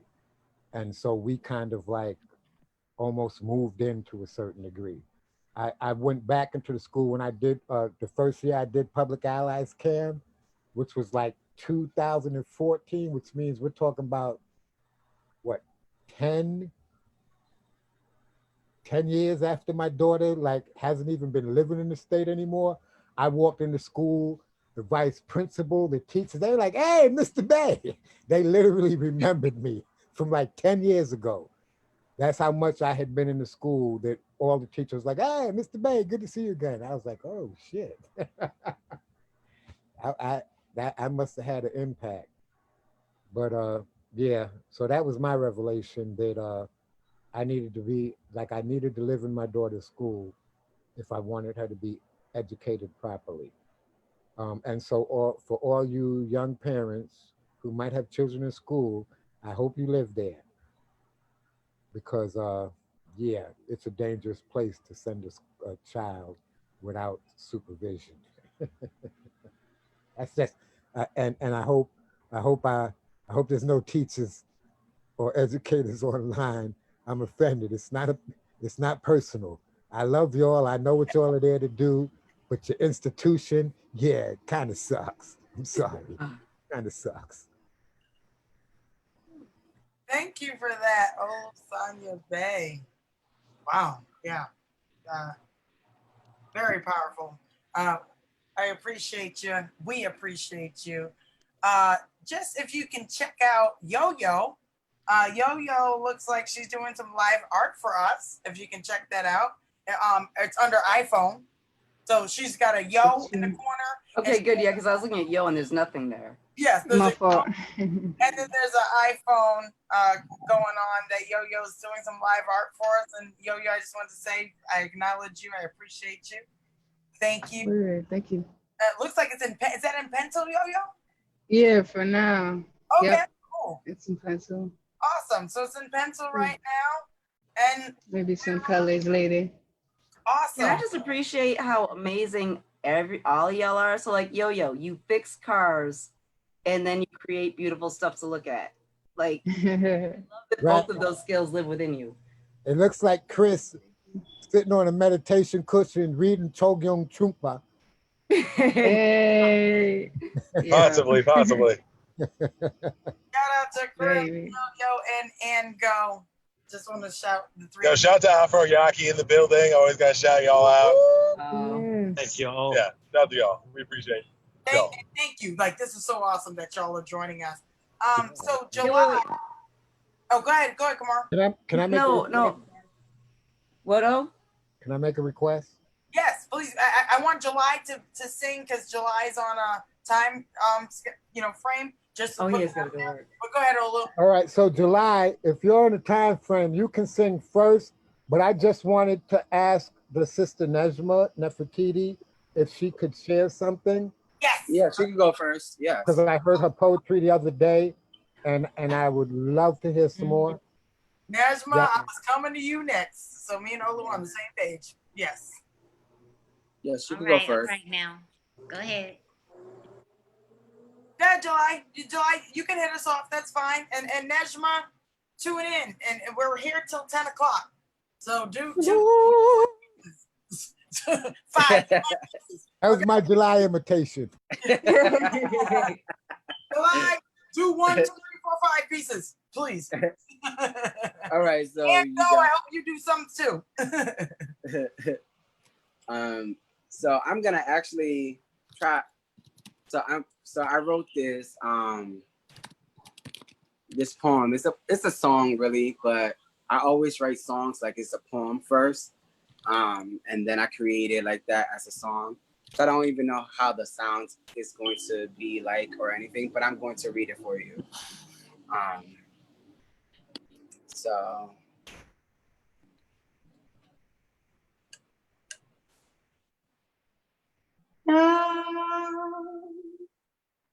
my skin is black. My skin is black. My skin is black. My skin is woolly.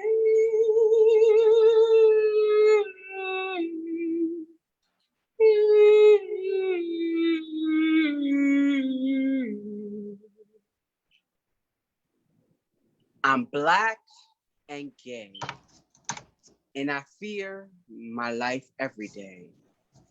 I am not afraid to die, but I am afraid that someone will try to kill me because of their own understanding. Why can't we just be like 5-year-old kids again and don't see color, or the fact that we are all brainwashed like our parents and grandparents were taught, because that's what they want to teach us in school? Education is essential for us to learn, but we can't even learn other life skills as paying taxes and having good credit. No, no, no. Christopher Columbus came to America. That's what they want to say. But I am more ashamed that we are all reading the same book, that we're characters for the next bookcase. My skin is black. My skin is black. My skin is black.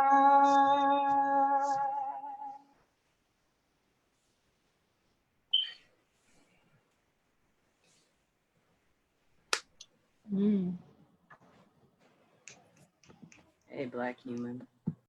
That boy can sing. Bang. Yes. Thank you, July.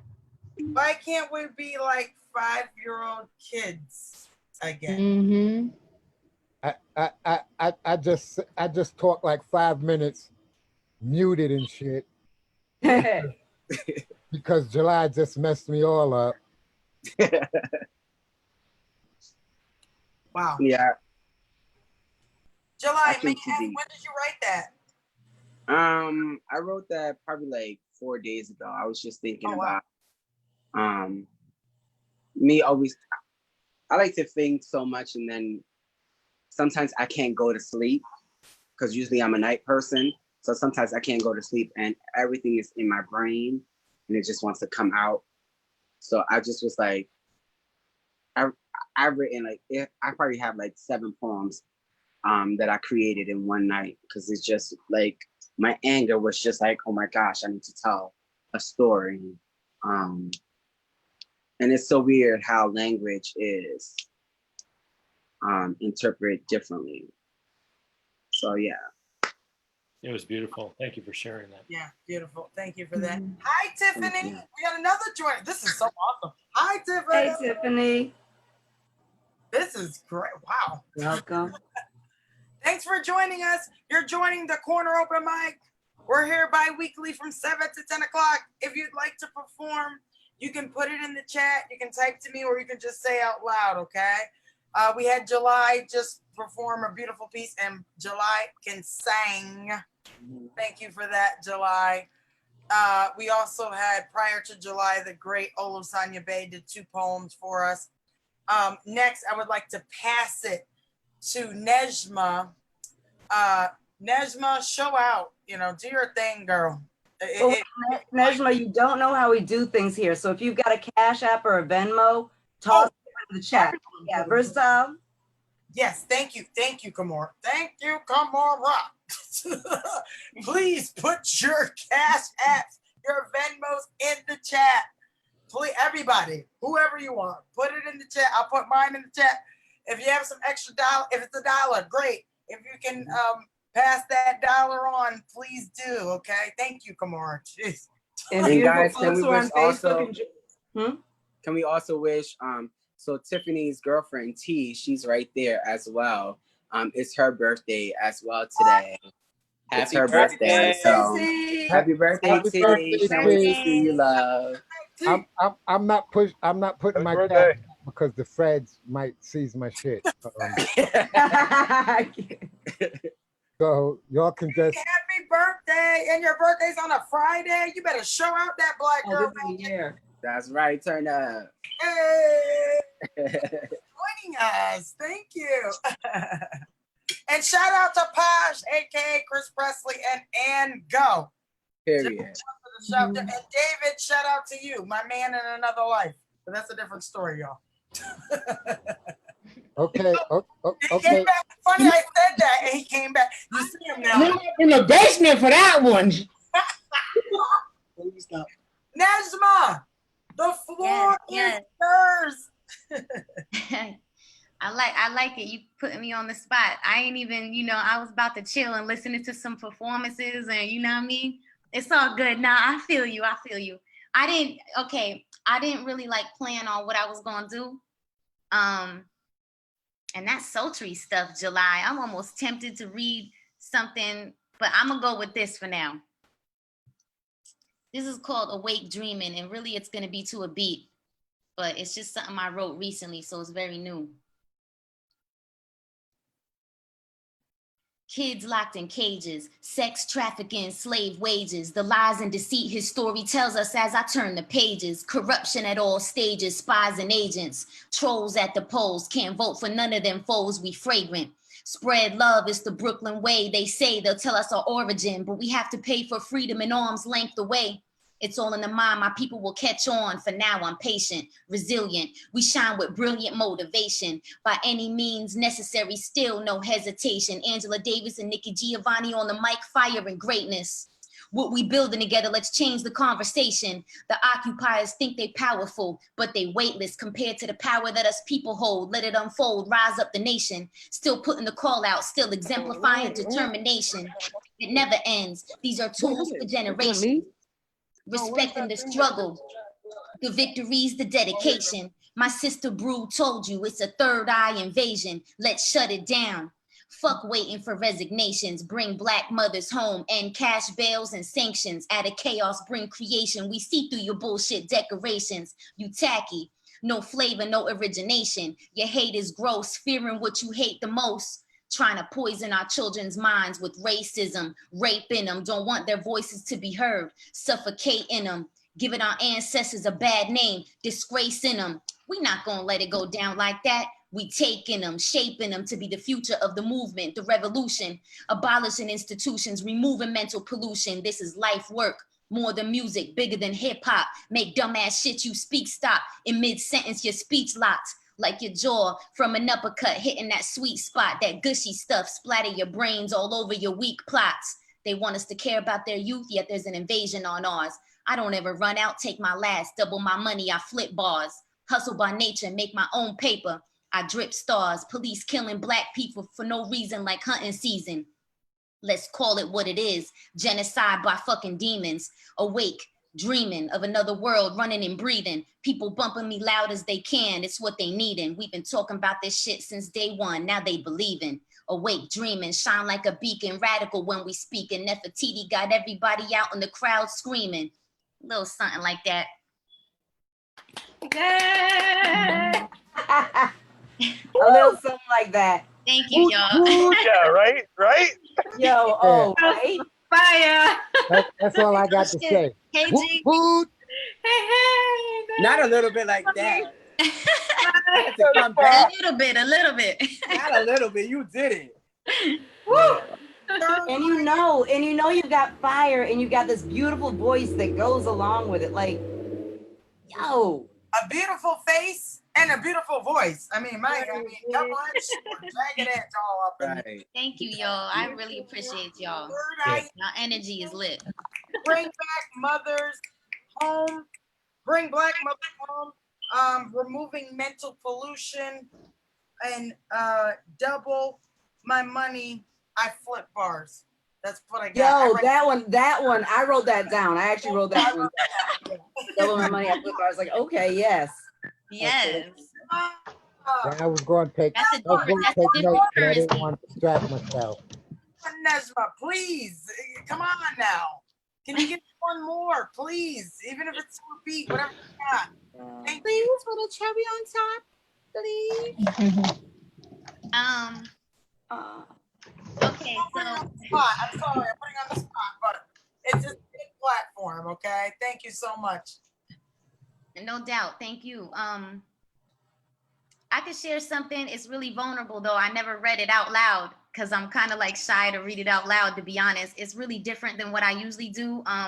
Because I kind of like, I kind of started life, you know, writing poetry, and I didn't really put my stuff, you know, to beats till later. But I was doing this project, and it was about people writing love letters to Frida Kahlo, right? And you had to kind of like pretend you were somebody, you know, famous, or you could have been yourself, or you could have been someone anonymous. And it's like, what would you say? So I wrote a love letter to Frida as if like I was one of her lovers, you know what I'm saying? Like from another time or something like that. So this is gonna come out in some kind of way, but I feel like, you know, fuck it, because I've been hearing the sultry shit, you know what I mean? So I'm gonna share this with y'all, all right? Don't tell nobody. Don't tell nobody. All right, so this is a love letter to Frida. Remember, this is from someone anonymous. It's not really me.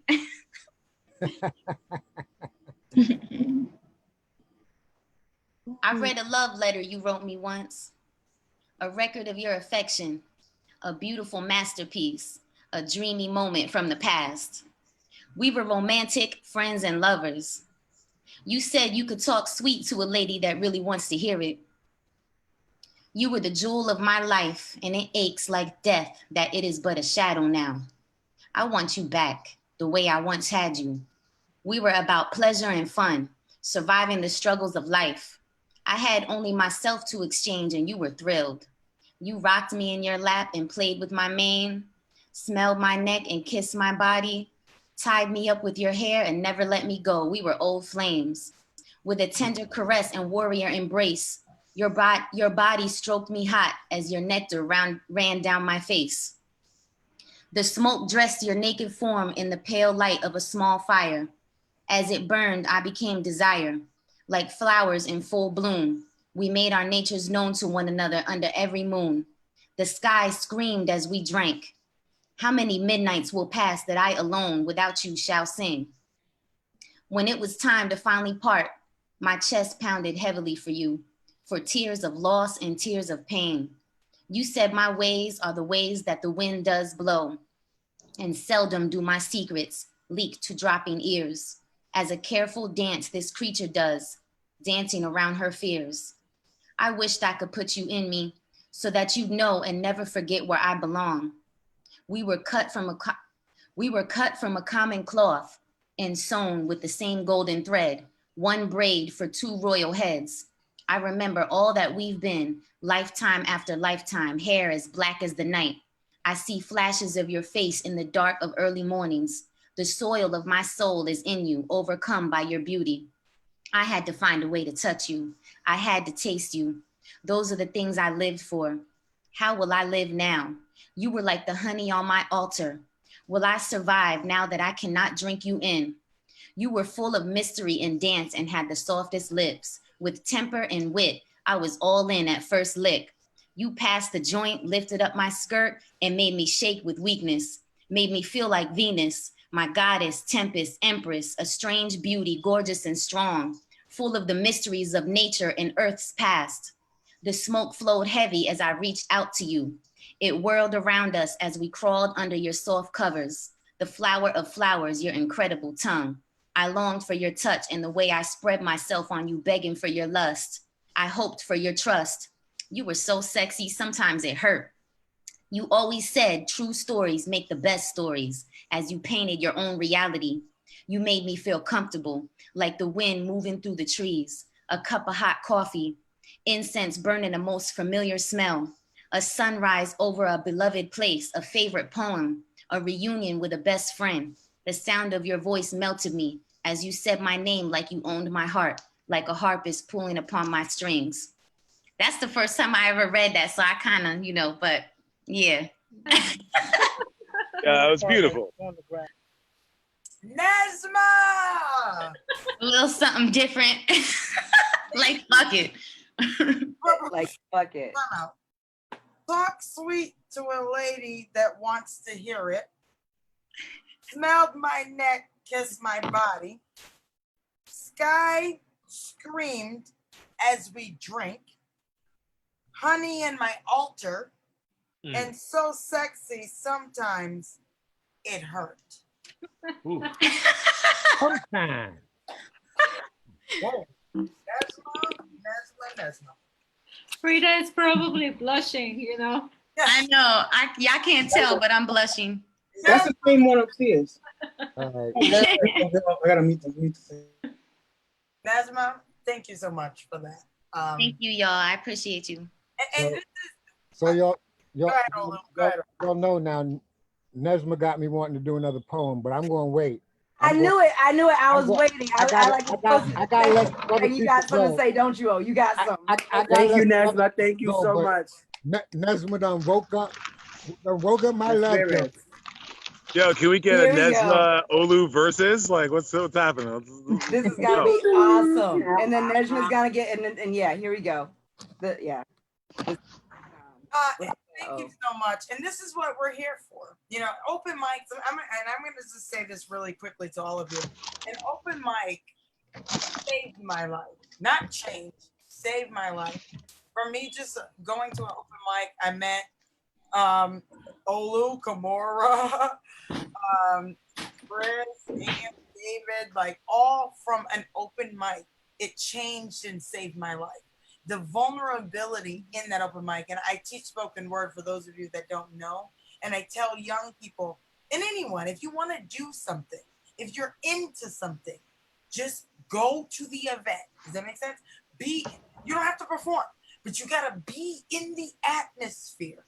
It can help you, shape you, and inspire you. Does that make sense? And sometimes it's amazing, like the vibe where people feel vulnerable or feel comfortable being vulnerable.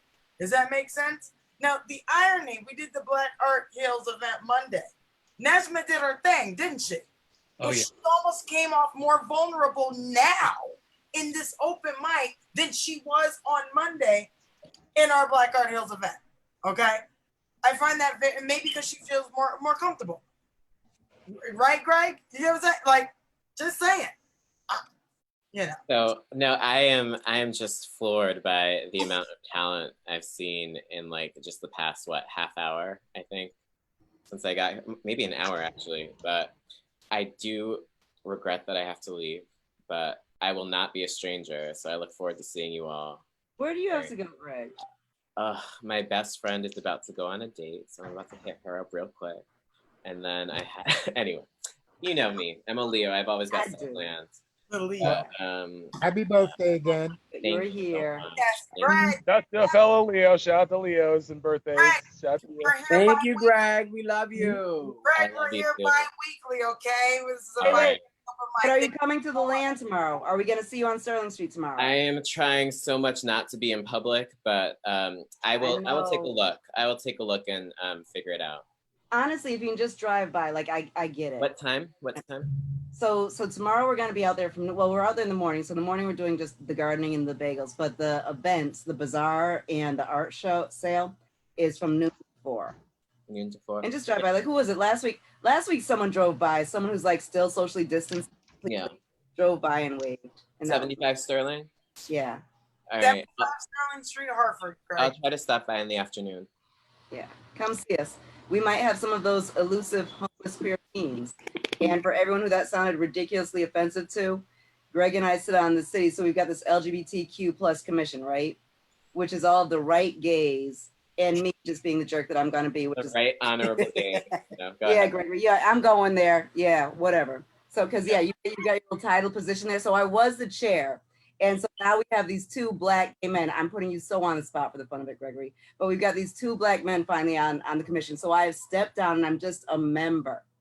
and we have our Black men in these leadership roles, right? And so at our last meeting, we also have many of the good white gay men. And I know we're on Facebook Live, and y'all know I talk about y'all all the time anyway. But we've got many of those people on our commission. Wait. Good white gay men and allies, right? No. Is that what those are? That's what we call those? Okay, good. Yeah, so they're on the commission with us. But so anyways, at our last meeting, we had this special conversation about fundraising because for whatever reason, they have fundraising, right, Greg? Okay, the special conversation. No comment. Why are we so concerned about raising, what are we trying to raise funds for? Because I am on the commission, and Gregory, you know damn well that was for me. It was, well, there are these homeless teenagers and no one knows who they are. So we need to figure out like someone, basically it was, let's go spend some money to go get someone to go find these homeless gay kids in Hartford. So of course, so that we can raise more money. Right? I was like, I know who they are. And this is what they need. And the best is, well, Kamora, how do you know what they need? Because they fucking come to me and say, Kamora, give me this. I need this shit. That's how we fucking know what they need. Yeah. And not even that. Welcome to Kamora's Cultural Corner. Period. Hey. Yes.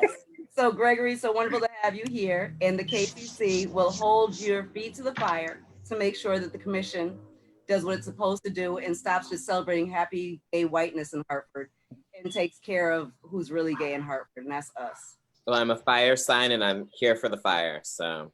Buy July some shoes and some new contacts, because July, how many colored contacts do you have? He clearly needs more. July, tell about weave. How much more weave do you have? I need more. It's never enough.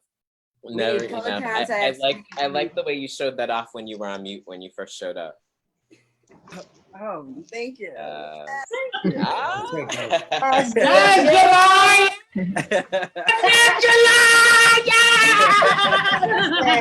David needs a sling. I didn't even see you, Ann. Ann, I love you. We'll be jumping double dutch. Love you. No, for real though. Your hair, seriously, can they hook me up too? Like, It looks real late. Oh my god. Super late. Well, Ann, we need you to get over here and do Isaiah again. Well, Isaiah needs to get done soon. Thank you so much, Greg. So, Greg. Bye, Greg. Bye, you guys. Love you guys. Love you guys. Happy birthday again. I'm about to call on you two next. Kevin Giselle, can you share some art with us if you don't mind? I don't want to put you for sure, yo. On the spot. Art now. But Olu was gonna do something. So maybe Olu's okay. He'll go on our. you know what's cool about that though is that it'll give us time to set up our shit because like we need a second. Olu, thank you. Because my instrument is on the second floor. Yeah, so we'll move. Oh, okay. We have to. Gotcha. So do your thing. Olu, We'll be right. Go. I'm calling you out too. Bye. I'm calling you out too. With the self-care. Anybody who's an artist, I'm calling you out. To please share with us. Yo-Yo, shout out to Yo-Yo. If you notice, Yo-Yo is doing some live art for us. Thank you so much, Yo-Yo. That's beautiful. My pleasure. Thank you. But Ann Go, Chris Presley, aka Posh Gibson, and Olusanya Bay. And David, you too. And Kamora Harrington. I am calling all of you out to please share with us your art. I'll share something with you. I got pulled over by the police 2 days ago. I was turning down my street and the police pulled me over. My headlights weren't on fully and it was quick. It was a Hispanic cop. It was really quick. I was like, oh, shoot. Oh, no. He was like, do you know why I'm pulling you over? I was like, no, I don't know why. My headlights weren't on fully. Very quick. Wasn't 5 minutes. He let me go with not even a warning. That was the whole thing. But in life, I'm amazed to be able to tell and share that story with all of you because unfortunately, there's been so many people who look like me who didn't make it and weren't able to share that story. Is that fair? And it's heartbreaking. I'm going to say that, okay? So yeah, I'm able to share that story with you of being pulled over by the police. And I live to tell the tale. I'm very blessed to tell the tale. So in the meantime, We are the Corner Open Mic. This is the KCC. We are a Black LGBTQI community center. Thank you for joining us. This is an open mic that we have bi-weekly. We've had some great performers. We have live art going. Check it out. And hopefully Olusanya Bay and Ann Go and Pod Gibson and Kamora Harrington can share. I'm kind of just waiting for you to stop talking. That's all. Awesome. Okay, I'll stop talking. Go ahead, Olusanya Bay. And shout out to Nejma. Thank you so much, Nejma, for what you shared. So at one point in Hartford, you know, Hartford has had a bunch of open mics. The first and greatest one being Signatures, aka the Signature. Junction. Right.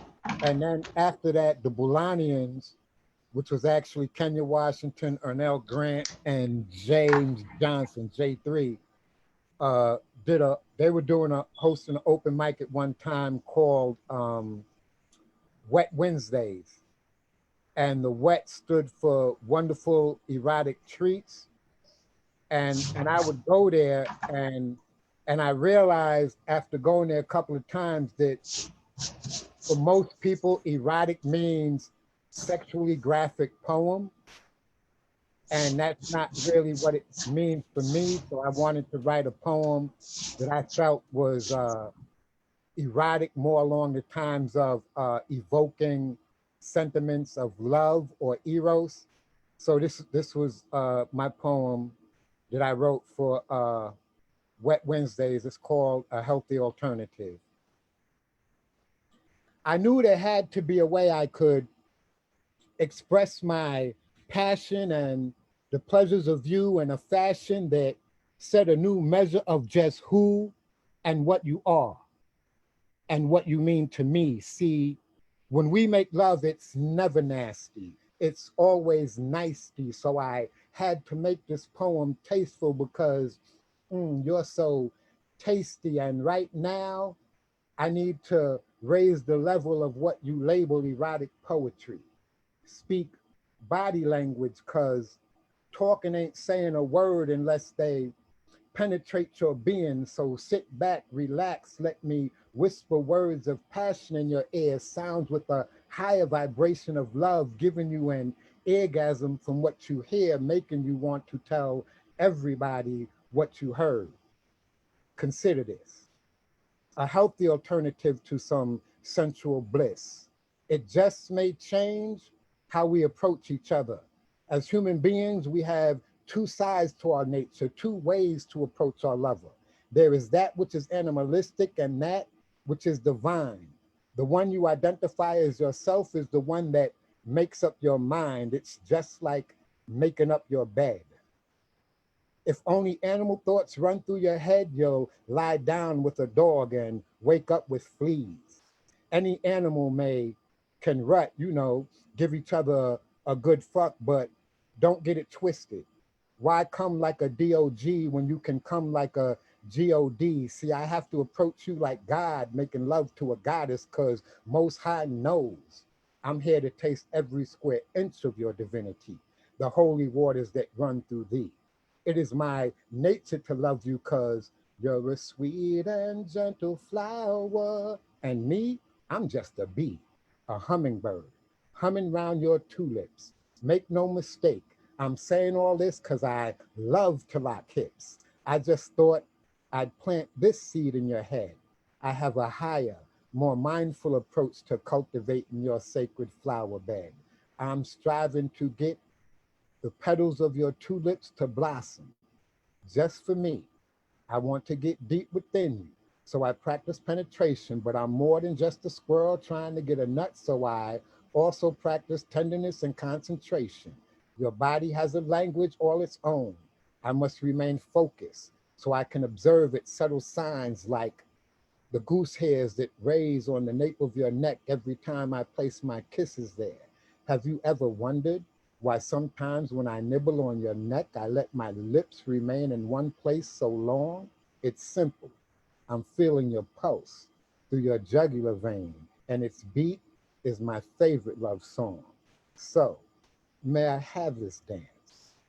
Or that subtle catch in your breath when I hit the right spot, the flush of your skin as your body temperature goes from cold to warm to hot. Woman, I want to do so much more than just get in your pants. I want you to feel me in every atom of your being so that every time you look upon this wonderful universe and see an expression of love, you know that it's just you and I that you are seeing. No doubt, every dog has its day, but the dogs can only function in an animal way. What a waste of a woman's nature and time if I were to approach your feminine treasure in my humble attempts to bring pleasure in any way except that which is divine, a healthy alternative to some sensual bliss. Excuse me, Yes. can I have a kiss?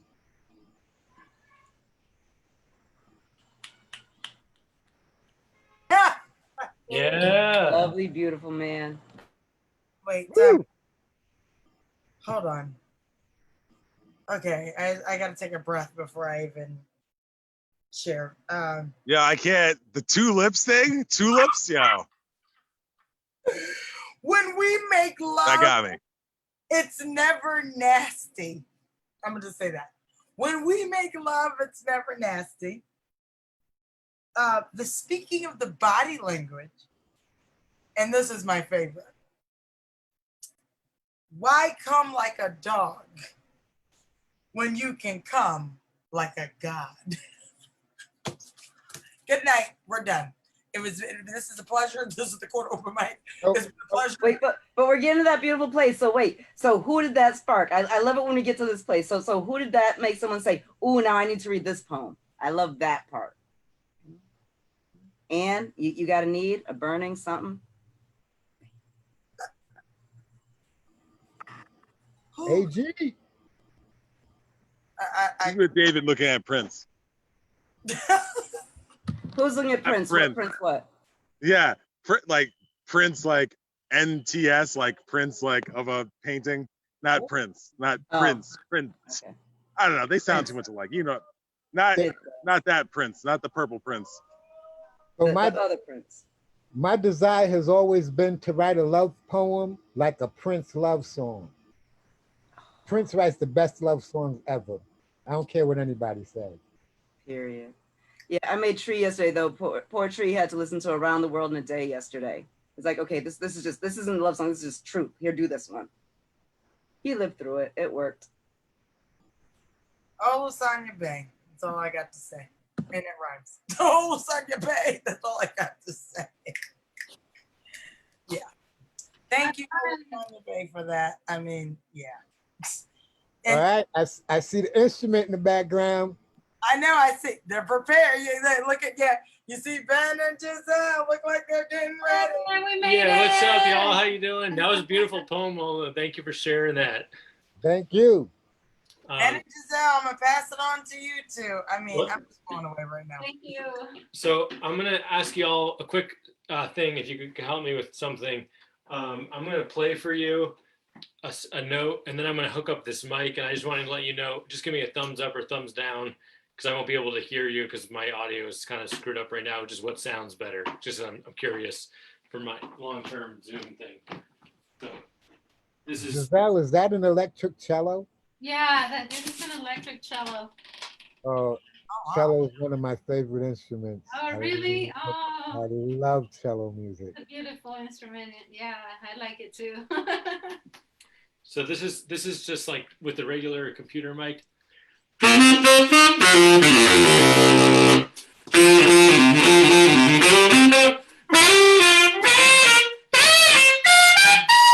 then this is with an external mic. So just let me know what sounds better.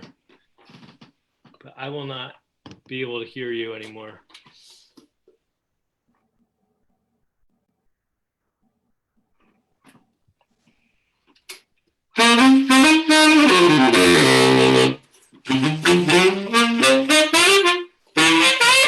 So people are saying this this one sounds better. Okay, cool. That's good to know. Giselle, can you sing? Make sure that they can hear you.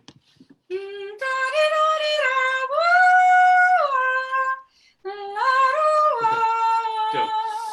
All right, cool. Let's try this out. Yes. Frame here. I'm on the frame. Sorry, we're so. Wanna grab a chair? Well, where's the chair? I don't know. Yeah, see, I don't know either. Well, you gotta give me some space. Oh, fine. Give me just space. Just space.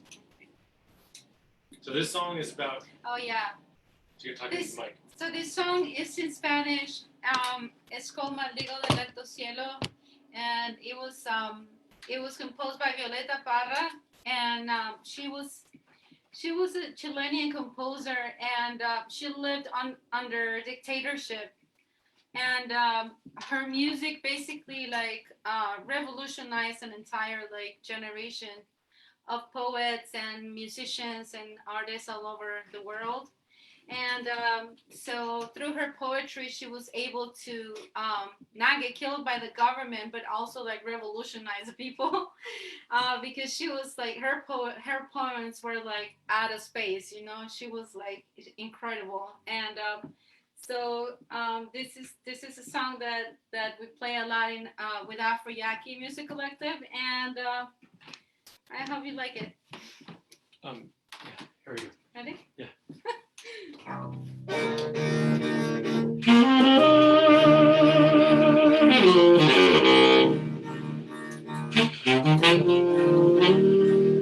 Maldigo del alto cielo, estrella con su reflejo, maldigo azulejos, del estero, del arroyuelo,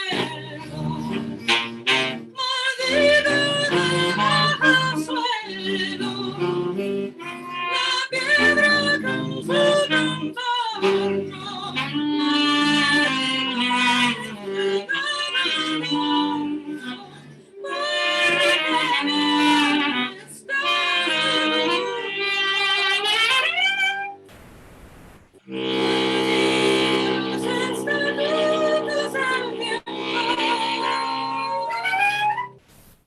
Con su giorno, quanta sarà mi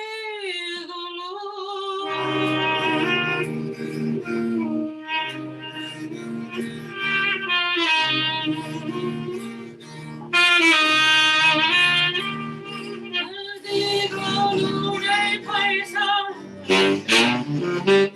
los fallecidos desiertos, maldigo muerto por muerto, olvido de llamarme, alabe con su plumaje. Yo la maldigo por fin, más jamás las amnistías, porque vi que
Yeah. Welcome. Yes.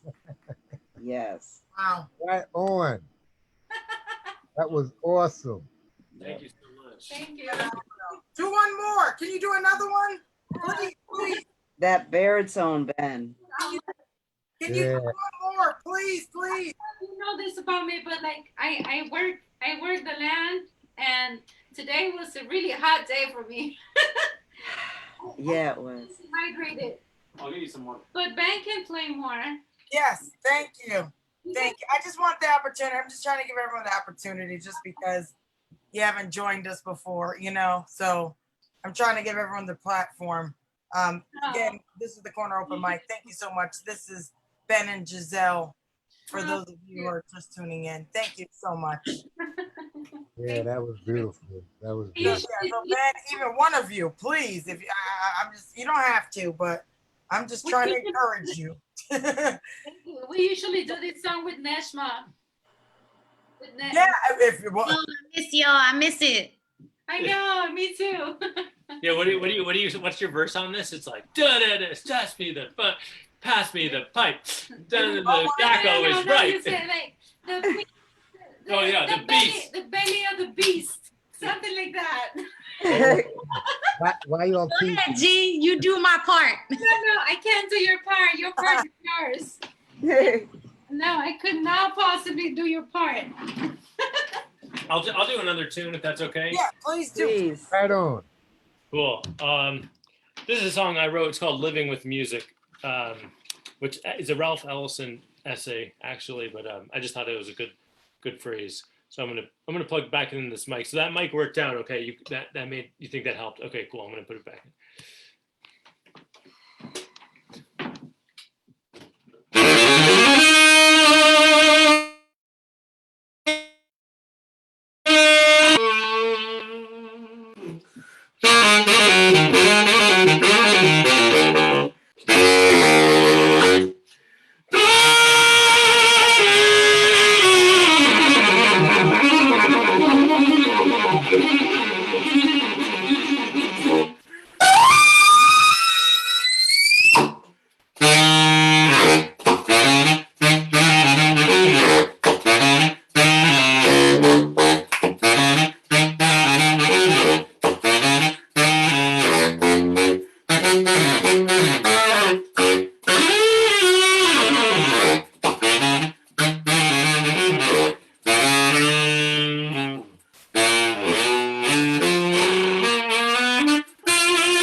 Yeah. Yeah. Love that. Thank you so much, Olu. Thank you all. Thank you, Ben. That Wow. was wonderful. That was wonderful, but Giselle enjoying it was just as wonderful. Ben, and shout out to Benjamin and Giselle. Thank you. Giselle and Benjamin. Yes. We appreciate y'all. Oh yeah, this is Wow. We appreciate you too. Thank you for the sacred circle that you all have built, with KCC. Thanks for letting us contribute. we can't wait to visit you in person as soon as this bullshit passes. Yes, yes. Or who knows? Yeah, that's gonna be monstrous. Yeah, we started talking about the idea of the road trips, and then I think right after thank you good night it was okay, this was cool, and next time, okay, this was great, and next time, okay, and next time, like it was just next time, this is what the next time is. Nice. Yeah, wow, thank you. Wow, yeah, I'm just blown away. Thank you so much, really appreciate it. Najma, you too. I almost wish y'all could combine right now because it sounds like that y'all have combinations, and yeah, but for next time, I won't put you on the spot that much. But thank you so much. Really appreciate you. Wow, I'm just. Yeah, you're putting all this together, so Hey, thank you. Versatile, can you do another poem for us? Sorry we missed you earlier, but Ooh, get her, Ben. Yeah. Russ, yeah. Make her do Whatever else. something. Get her, Yeah, Ben. because Get you're her. MC, obviously. Very We don't need to know that, but I want to hear you. Very nice. That's good. Okay. Shoot. Oh, Snakies. When I'm hosting. Okay, I don't normally plan on doing these things. Yeah, don't just Okay, so the me poem you already heard. I'll give you 2 titles that I'll attempt to do. I'll let y'all choose. Is that fair? Deception or Orphans Cry. My team, you already know these things, okay? So raise your hands. Have you just do your hand like this, if that's okay? The 2 poems I'm going to give you is Deception and Orphans Cry that I'll do my best to get through. If you vote for Deception, raise your hand. What is going on? Why is my computer not responding? Deception. Nobody. Okay, that's just me. If you'd like to hear Deception, raise your hand. Okay. Wait, what was the other one? I didn't even. I'm about to. Oh, you didn't. Okay, I'm waiting for the other option. Me too. Orphans Cry. Okay, great. Orphans Cry. All right. Orphans Cry. Trigger warning with Orphans Cry. I'm gonna do my best to get through it, so bear with me. And a major trigger warning with this piece. Okay? Just to tell you. And thank you, Benjamin and Giselle, for putting me on the spot. You got it. That's why we're here. Hey, it's all about friends putting other friends on the spot to do amazing art. Yes, and shout out to Yo-Yo real quick before I go. Yo-Yo, look what Yo-Yo's doing, everybody. Hey, VP, stop stalling. Of course, your mentor always has to tell you that. Thanks, mentor. And shout out to my other mentor, Kamora Harrington. Shout out to you too, just to tell you. So the poem's called Orphans Cry. I'm going to do my best to get through it, okay? Okay.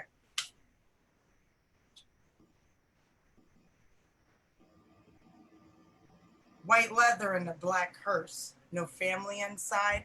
Made it worse. Cedarwood coffin. New home for an orphan. Little girl. 9 years old with a jerry curl. She liked the ice cream with the chocolate swirl. Her favorite cookies. Twisting Oreos. Long glass of milk 3 days earlier, where the story goes. She sat in her room, reading The Catcher in the Rye, hiding behind the punches she would catch in the eye. She smelled an aroma, not knowing in minutes it would all be over. Sounds from the kitchen, chairs crash and scream, Daddy was hitting. Mommy sobs nailed to the wall. She fell down next to the lady that she didn't know that would have that mother that she was fed. So she rose up to her life-changing moment and ran to Daddy's office and grabbed the 8mm that would end all the torment. She stumbled down the stairs. Her gun, her hands were shaking in the the gun was shaking in her hands from all those years. So she fell next to the woman who made sure she was fed. And she didn't know that was true. that she would be next to the woman who made sure she was fed. So she rose to her life-changing moment, not knowing in minutes it would all be over. And I'm totally messing up this piece like I said I would, but it's okay. I'm giving it back to you. Go with the flow. With the flow. I'm going with the flow. You already know. I'm ready to go. I apologize. This is Orphan's Cry. I appreciate all of you. I can't give you any more. This is all I can give you for now. Sorry, y'all. Good, yeah. Hey, you got us through the story. You got us through the story. You know? Most of it. I apologize. Just too much. Your performance style is so. I apologize. What happens with these pieces, it's like if you don't practice, you get what I'm saying? Like the pieces are 3 minutes and some change. On the spot, it's very difficult. To forget, it's so easy to forget, right? Yeah, so I apologize. Like I totally I didn't practice. We enjoyed. Like I know what you're doing. I know your intention.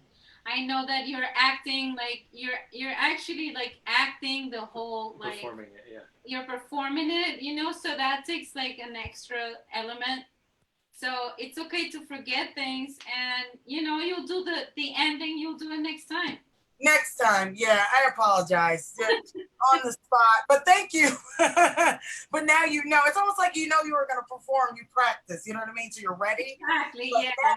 I practiced 8 hours today in order to play this song for you. No, she didn't. She did not. Yeah. So I apologize. Just on the spot, I'm sorry. I apologize. But I gave you the gist of it. As you can see, it's a heavy piece. Yeah, absolutely. No, but yeah. And you're an amazing, like the way you deliver the lines and with your hand motions, it's like a whole, it's an art form, you know. So you're a master at that, you know, performative poetry concept. So yeah, thank you for sharing it. Even, you know, don't feel like you don't have to apologize for anything, you know. I hope we didn't make you feel exposed or something. We just no. Yeah, no. Thank you. Some of my clan, they know the piece, so they're like, what's going on? They know. But some of you don't.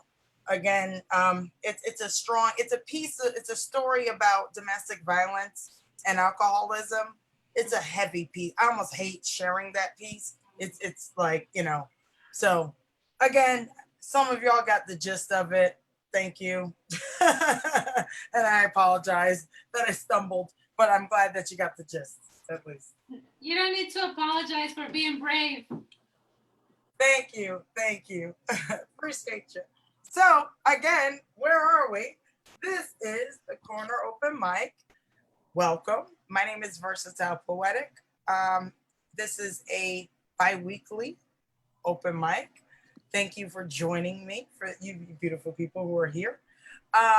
Yo-Yo is doing some live art for us, if you can see. Beautiful. Nice ring, by the way, Yo-Yo. I appreciate your ring. It's beautiful. And if you would like to show it closer, that'd be great, Yo-Yo. If not, that's okay. But we can see you. She looks like she's gonna, yeah. Yo-Yo's picking up her art and she's gonna show us. Oh, wow. Nice. Nice. That's so cool. Thank you. Wow. And look at the person in the middle holding the book. You see that, right? Beautiful. Thank you. Wow. What, Yeah. may I ask, what inspired you to create this? I actually, I don't know. I was listening to what you were saying, trying to inspire me, talking about it's the end of July. It's marking the end of something. And to me, that's always opportunity for the beginning of something else. And then I also heard within like my mind, just inspired by how Anne's always trying to put out positive images of melanated people. And so I kind of wanted to kick off the month of August with a little something of positivity, and just like, I wanted to put it in a concrete space at first. I don't know if you remember like the bookshelf, and I was trying to like make it a physical space, but I really think that making the background abstract really highlights how like you can get lost in a story and somebody like really making you sit down and tell the story. So that's where I'm going with it now. And I'm inspired by every single one of y'all that decided to share today. By the time I came in, I think it was a conversation between Kate, Kamora, and Uverse, and so all these little bits have inspired this moment because this page has been blank here since about 6 o'clock this evening. So yeah, thank you. Wow. Thank you, Yo-Yo. And I see why you and Go are great friends. I see why you're friends. Birds of a feather. Yeah, you know, seriously. Shout out to the artists in YouTube. Thank you. You're welcome. And thank you for sharing that. Wow. Beautiful. Yeah, happily. Appreciate you. Thank you. Appreciate you as well. Hey, Chris Presley. Can you give us some affirmations, some self-healing? Can you give us something, Mr. Posh Gibson, aka Chris Presley? Yes, I am the bagel Thank lord. you. Repeat that 10 times a day in the mirror. I'm the bagel lord. And yeah, you'll have amazing, amazing results in your life. Wow. Jeez. Wait, what's up with the full moon on Sunday? Can you tell us about Sunday's gathering? What are you doing out there? Oh, well, thank you, Kamora. That's a perfect segue. It's like when you go on a radio show, it's like, you're performing in town? Oh, tell me about it. Yeah, so on Sunday, I am hosting a full moon gathering for anyone who's local because I felt inspired definitely the past 4 or 5 months to really realign myself with the celestial cycles, starting with things like new moons, full moons, eclipses, things of that nature. So we're having another full moon gathering. It's the full moon in, I don't know, but it's the sturgeon moon. I know that much, which is the full moon of August. The actual full moon is on Monday, but we're going to observe it on Sunday, 6 to 9 p.m. in Bushnell Park. And yeah, it's always good to come together and align ourselves collectively during these peak energy moments, because then we can manifest and work with the energy much better for our lives if we're intentional about when these moments happen. Awesome. So 6 to 9 Bushnell Park, Hartford, Connecticut on Sunday. Yes. Awesome. I actually thought that was leading to a poem, Chris. You No. Actually, no, I don't have a book on hand. I would read a poem because I have been inspired by everybody, but I don't know where my book copies are.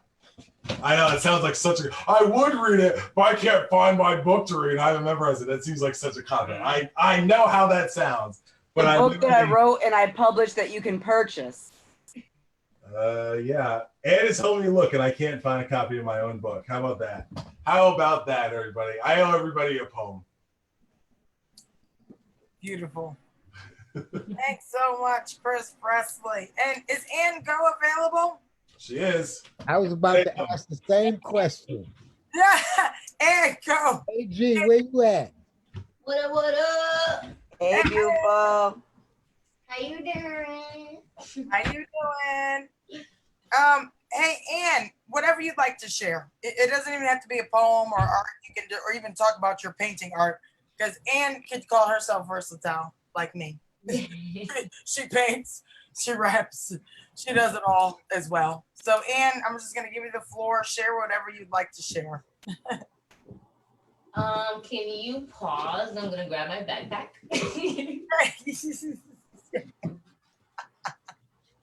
She makes segue music now. Yeah. So, Ann, if you can still hear, when Isaiah saw the painting today, he immediately said, "That's me." And so I saw that, and then immediately, so I was getting ready to write that, Isaiah said, "That's me," and then Versatile wrote, "That's Isaiah." We had a ball in the car with that. You know what? It is him. Yeah, but a little older. Yes, like the teenage him or the 20-year-old him. Yes. Yeah. When I was pregnant with Joseph, this is funny. When I was pregnant with Joseph, I had a dream that I had a son who was tall, dark skinned, and had an afro. And I, of course, knew that because I was having a baby with Alan J. Palmer, that this baby was not going to be tall, was not going to be dark skinned, and wasn't going to have an afro. But then, 20 some odd years, Isaiah came along. And I swear to God that I dreamt when I was pregnant with Joseph, I dreamt about Isaiah as a teenager. Definitely wasn't going to be tall with dark skin with no afro. Yeah, because, yeah. 2 red bones. Are we going back to that? Because I got a whole lot that I can say. Just a whole waste of light skin. Red bone. You know me, I'm just getting ready for me and Chris's episode on pigmentocracy in America. Just because y'all are all chocolate, you know, not all of us got all the melanin. Notice my pinky with the T. See it, right? Okay, everybody. I was actually looking for my book. I didn't find my book. It's like in like a storage bin underneath 5 storage bins. But I'll have them for tomorrow, definitely. But I found a whole bunch of self-love affirmations and me trying to find the book. So that kind of solves 2 birds with 1 finding or whatever. So yeah. So I'm gonna read some self-love affirmations. Yay. Here's what resonates with you. Can y'all still hear me? Yes. Yeah. Microphones, I just want to be sure. All right. So I got about 500, so I'm going to read 400 of them, okay? All right. Hold on. Moderation is the key.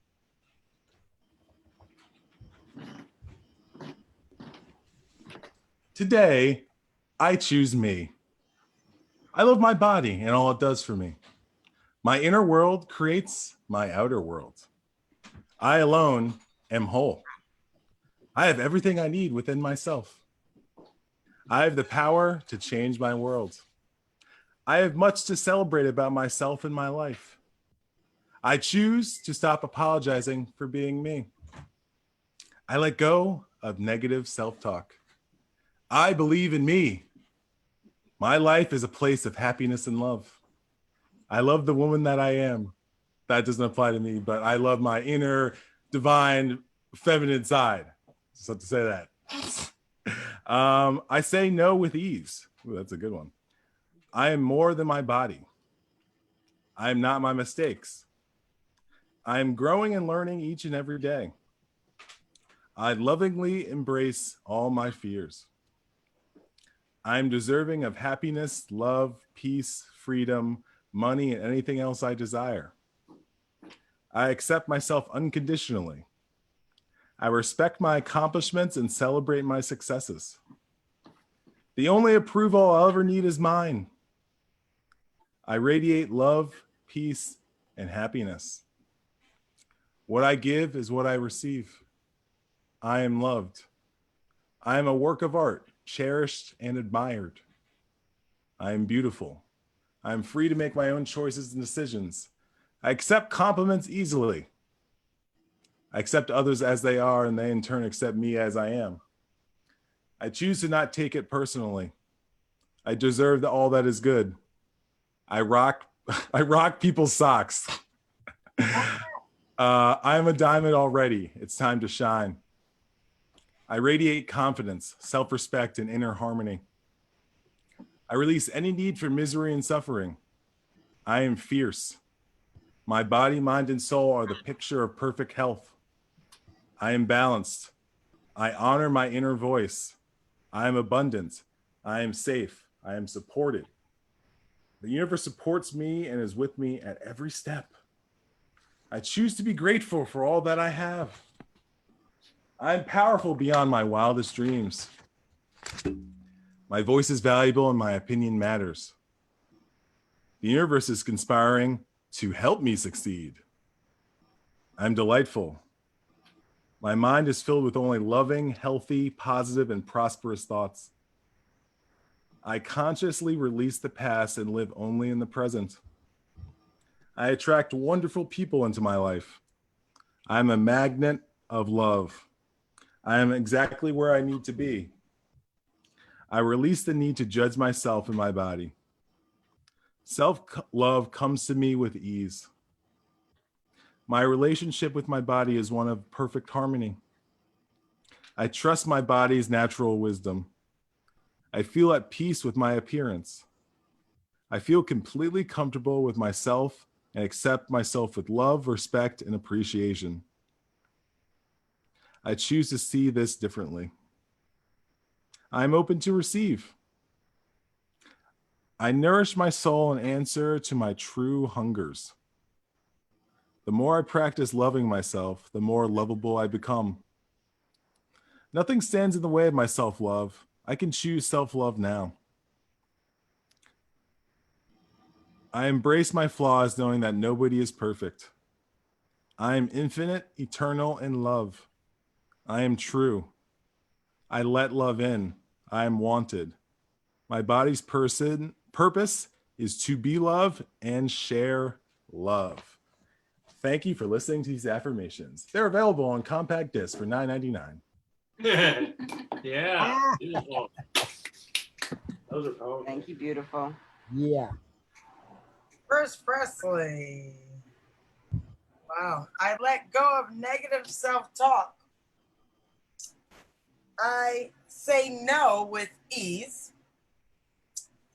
I lovingly embrace all my fears. And I radiate love, peace, and happiness. Shout out to Chris Presley, aka Posh Gibson, for those beautiful affirmations for all of us. Yeah, that radiate one, that's one of my favorite ones. That one, Yeah. Another one that's like, I radiate beauty, charm, and grace. I always love that, saying that one too. Radiate beauty, charm, and grace. Grace, yes. Okay, Kamora. Okay, charm and grace. I'm just writing it down. Well, I felt inspired by one of his affirmations, but y'all know I'm a microphone fiend, so I'm just going to sit back and chill for a second, because y'all know I could get on the mic at any moment, but I want to chill. But that tapped into my feminine side was really, yeah. Oh, I got to hold back. Radiate beauty, charm, and grace. Wow. Wow. Thank you so much. Chris Presley, everybody. Wow. Yeah. Push. I just got an email from Anil, Annette's son, who does the henna. He's going to be out tomorrow. He's bringing his table and he's going to be doing henna tomorrow. Oh, okay. Cool. I used to ride the bus with him. That boy is amazing. He is like the most amazing henna artist around.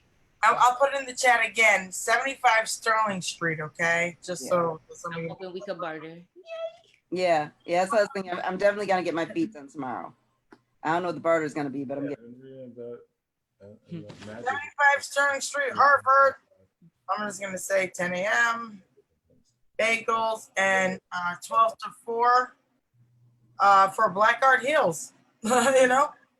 Pretty and much. Jay is the DJ. Jay is spinning. Oh, and, Yes. Yep. I did it of Kamora, so I also booked a. What happened? I can't hear. I know, I can't hear you. I can't hear you. Like, what happened? Come back. Say it again, Kamora. You froze. Yeah, I think you froze up. Oh, no, I was just saying, so somehow I double booked DJs. So we've got Assad also. So we paid Assad. And so that means like at some point in the next month or so, Assad is going to DJ something. We just have to figure out what it's going to be. Okay. And we love Assad. You know, that's the Assad's about to be a daddy. Which I flew the other day. I was like, wait, we double booked. So we can't wait. I cannot not pay someone who's about to have a baby in a week. So we just banked him.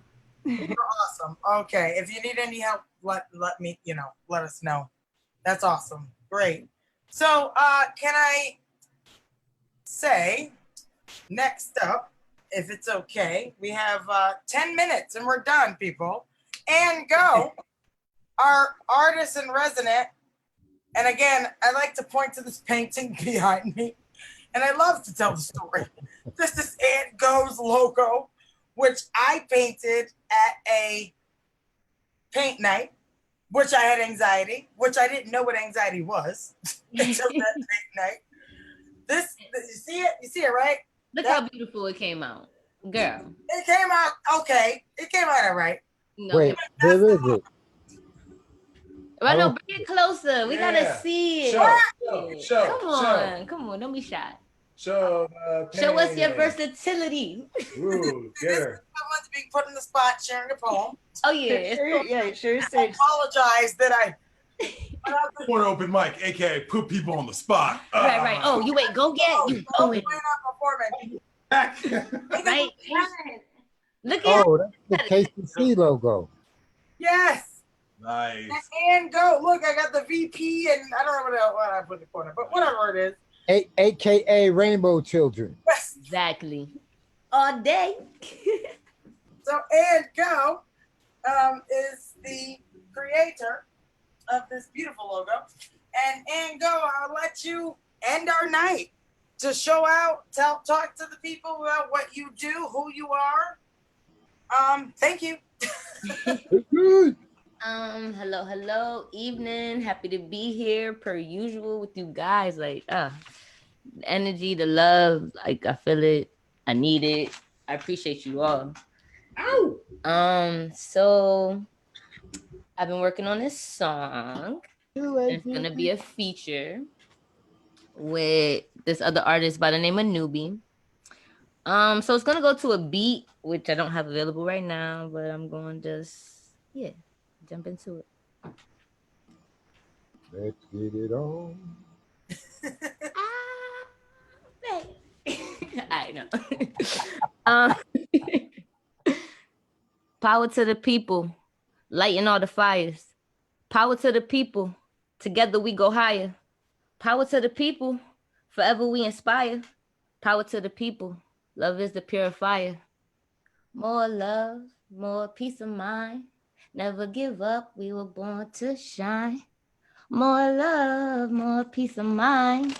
Never give up, we were born to shine. Acknowledging our power, they don't want it. So they make us the opponents, pointing fingers instead of just taking onus. Much rather make us feel hopeless. But the tables always turn, and they know this. Never gave us a seat. We built our own then. Regulating what we eat. We have gardens now, we just grow it. Mass produce our own produce until it's properly profused. Combat systemic abuse, starting with what we consume. Get aligned inside, then the out will surely follow suit. Tap into the divine, there's no limits, we are the proof. We will never recline until we get what's overdue. If you don't get the point of view of loving those of darker hues, then you will fade away to make room for everlasting truth. Thank you. Oh. Yes, so I want to show you guys something because I'm very, very excited about finally having. This is exciting. It's only been forever and creating like all my life. But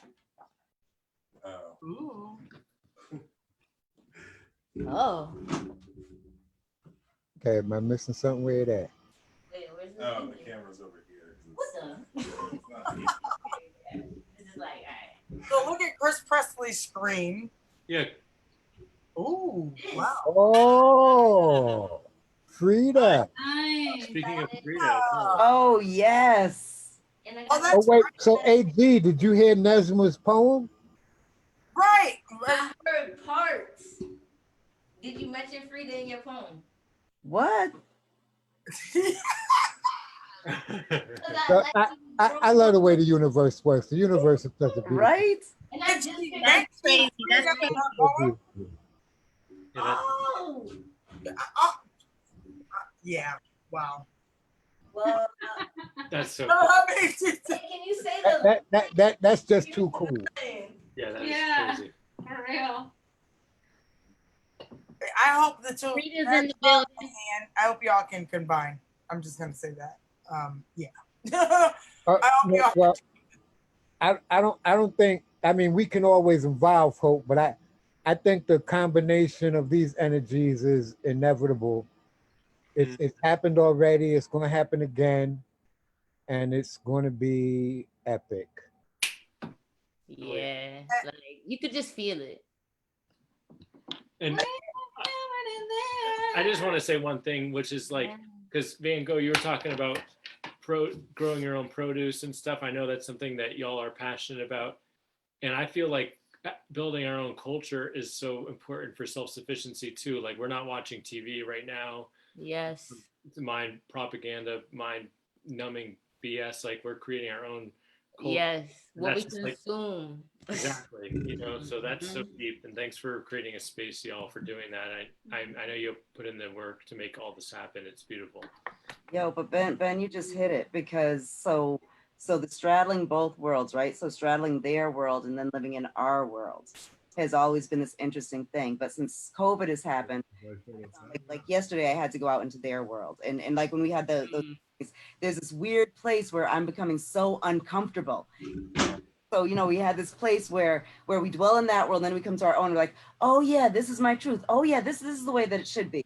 But right now, it's actually this opposite place of, even though this is what it is, like, oh yeah, I've got to, yes, I had to go to the bank yesterday and interact in that world in that way, and so I really thought that that having to move to this was gonna kill so much, but y'all are all the way in Pittsburgh, and yeah. So, real quick, Ola, where you at? So has COVID-19 and Zoom redefined reality TV? Yo. Good question. Is Ola, where are you? Can I ask you, where are you, Ola? where am I? I know. Kamora, I'm in Hartford. Where are you? I'm in Hartford, in the basement of Kamora's Cultural Corner. Kamora, where are you? I'm upstairs. In Hartford, Connecticut? I'm upstairs. I'm on the back porch in Hartford, Connecticut. Yo, where are you?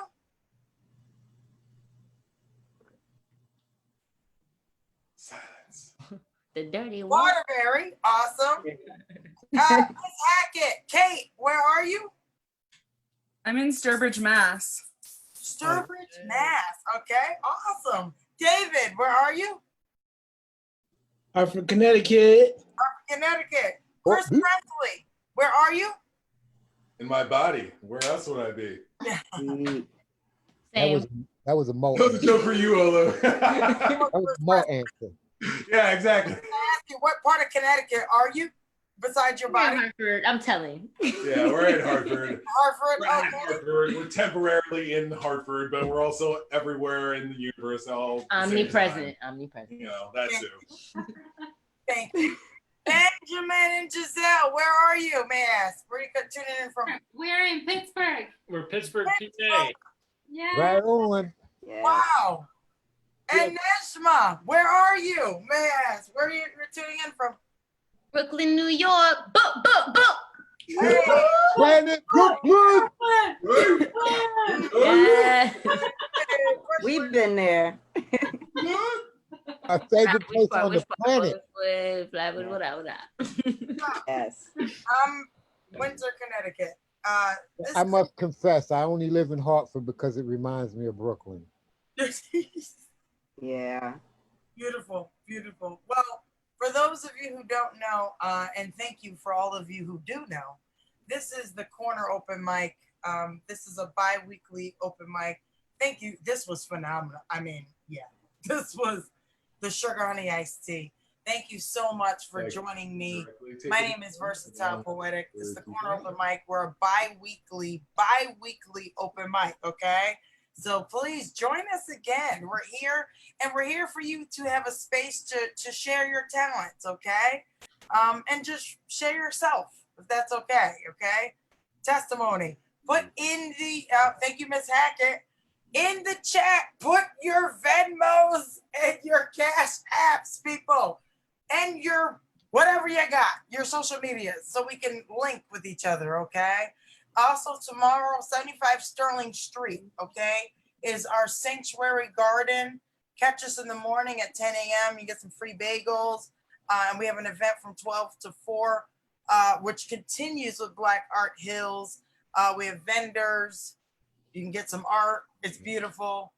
Yes, thank you, David. I see you putting things in the chat. So put Olu, you too, Yo, Kamora, and Go, Miss Hackett, David, Chris, Ben, and Giselle, as you did. Put your information. Nejma, thank you. Your Cash Apps, your Venmos. Put your information in that chat. Let's link. Let's network. Let's love each other. Let's have peace. Let's have positivity. I thank you. I appreciate all of you. And I'll see you at the next one. Yo. What's up, beautiful humans? Shout out to Afro Yaqui, shout out to Beth, shout out to Giselle, shout out to Nesbitt for tea.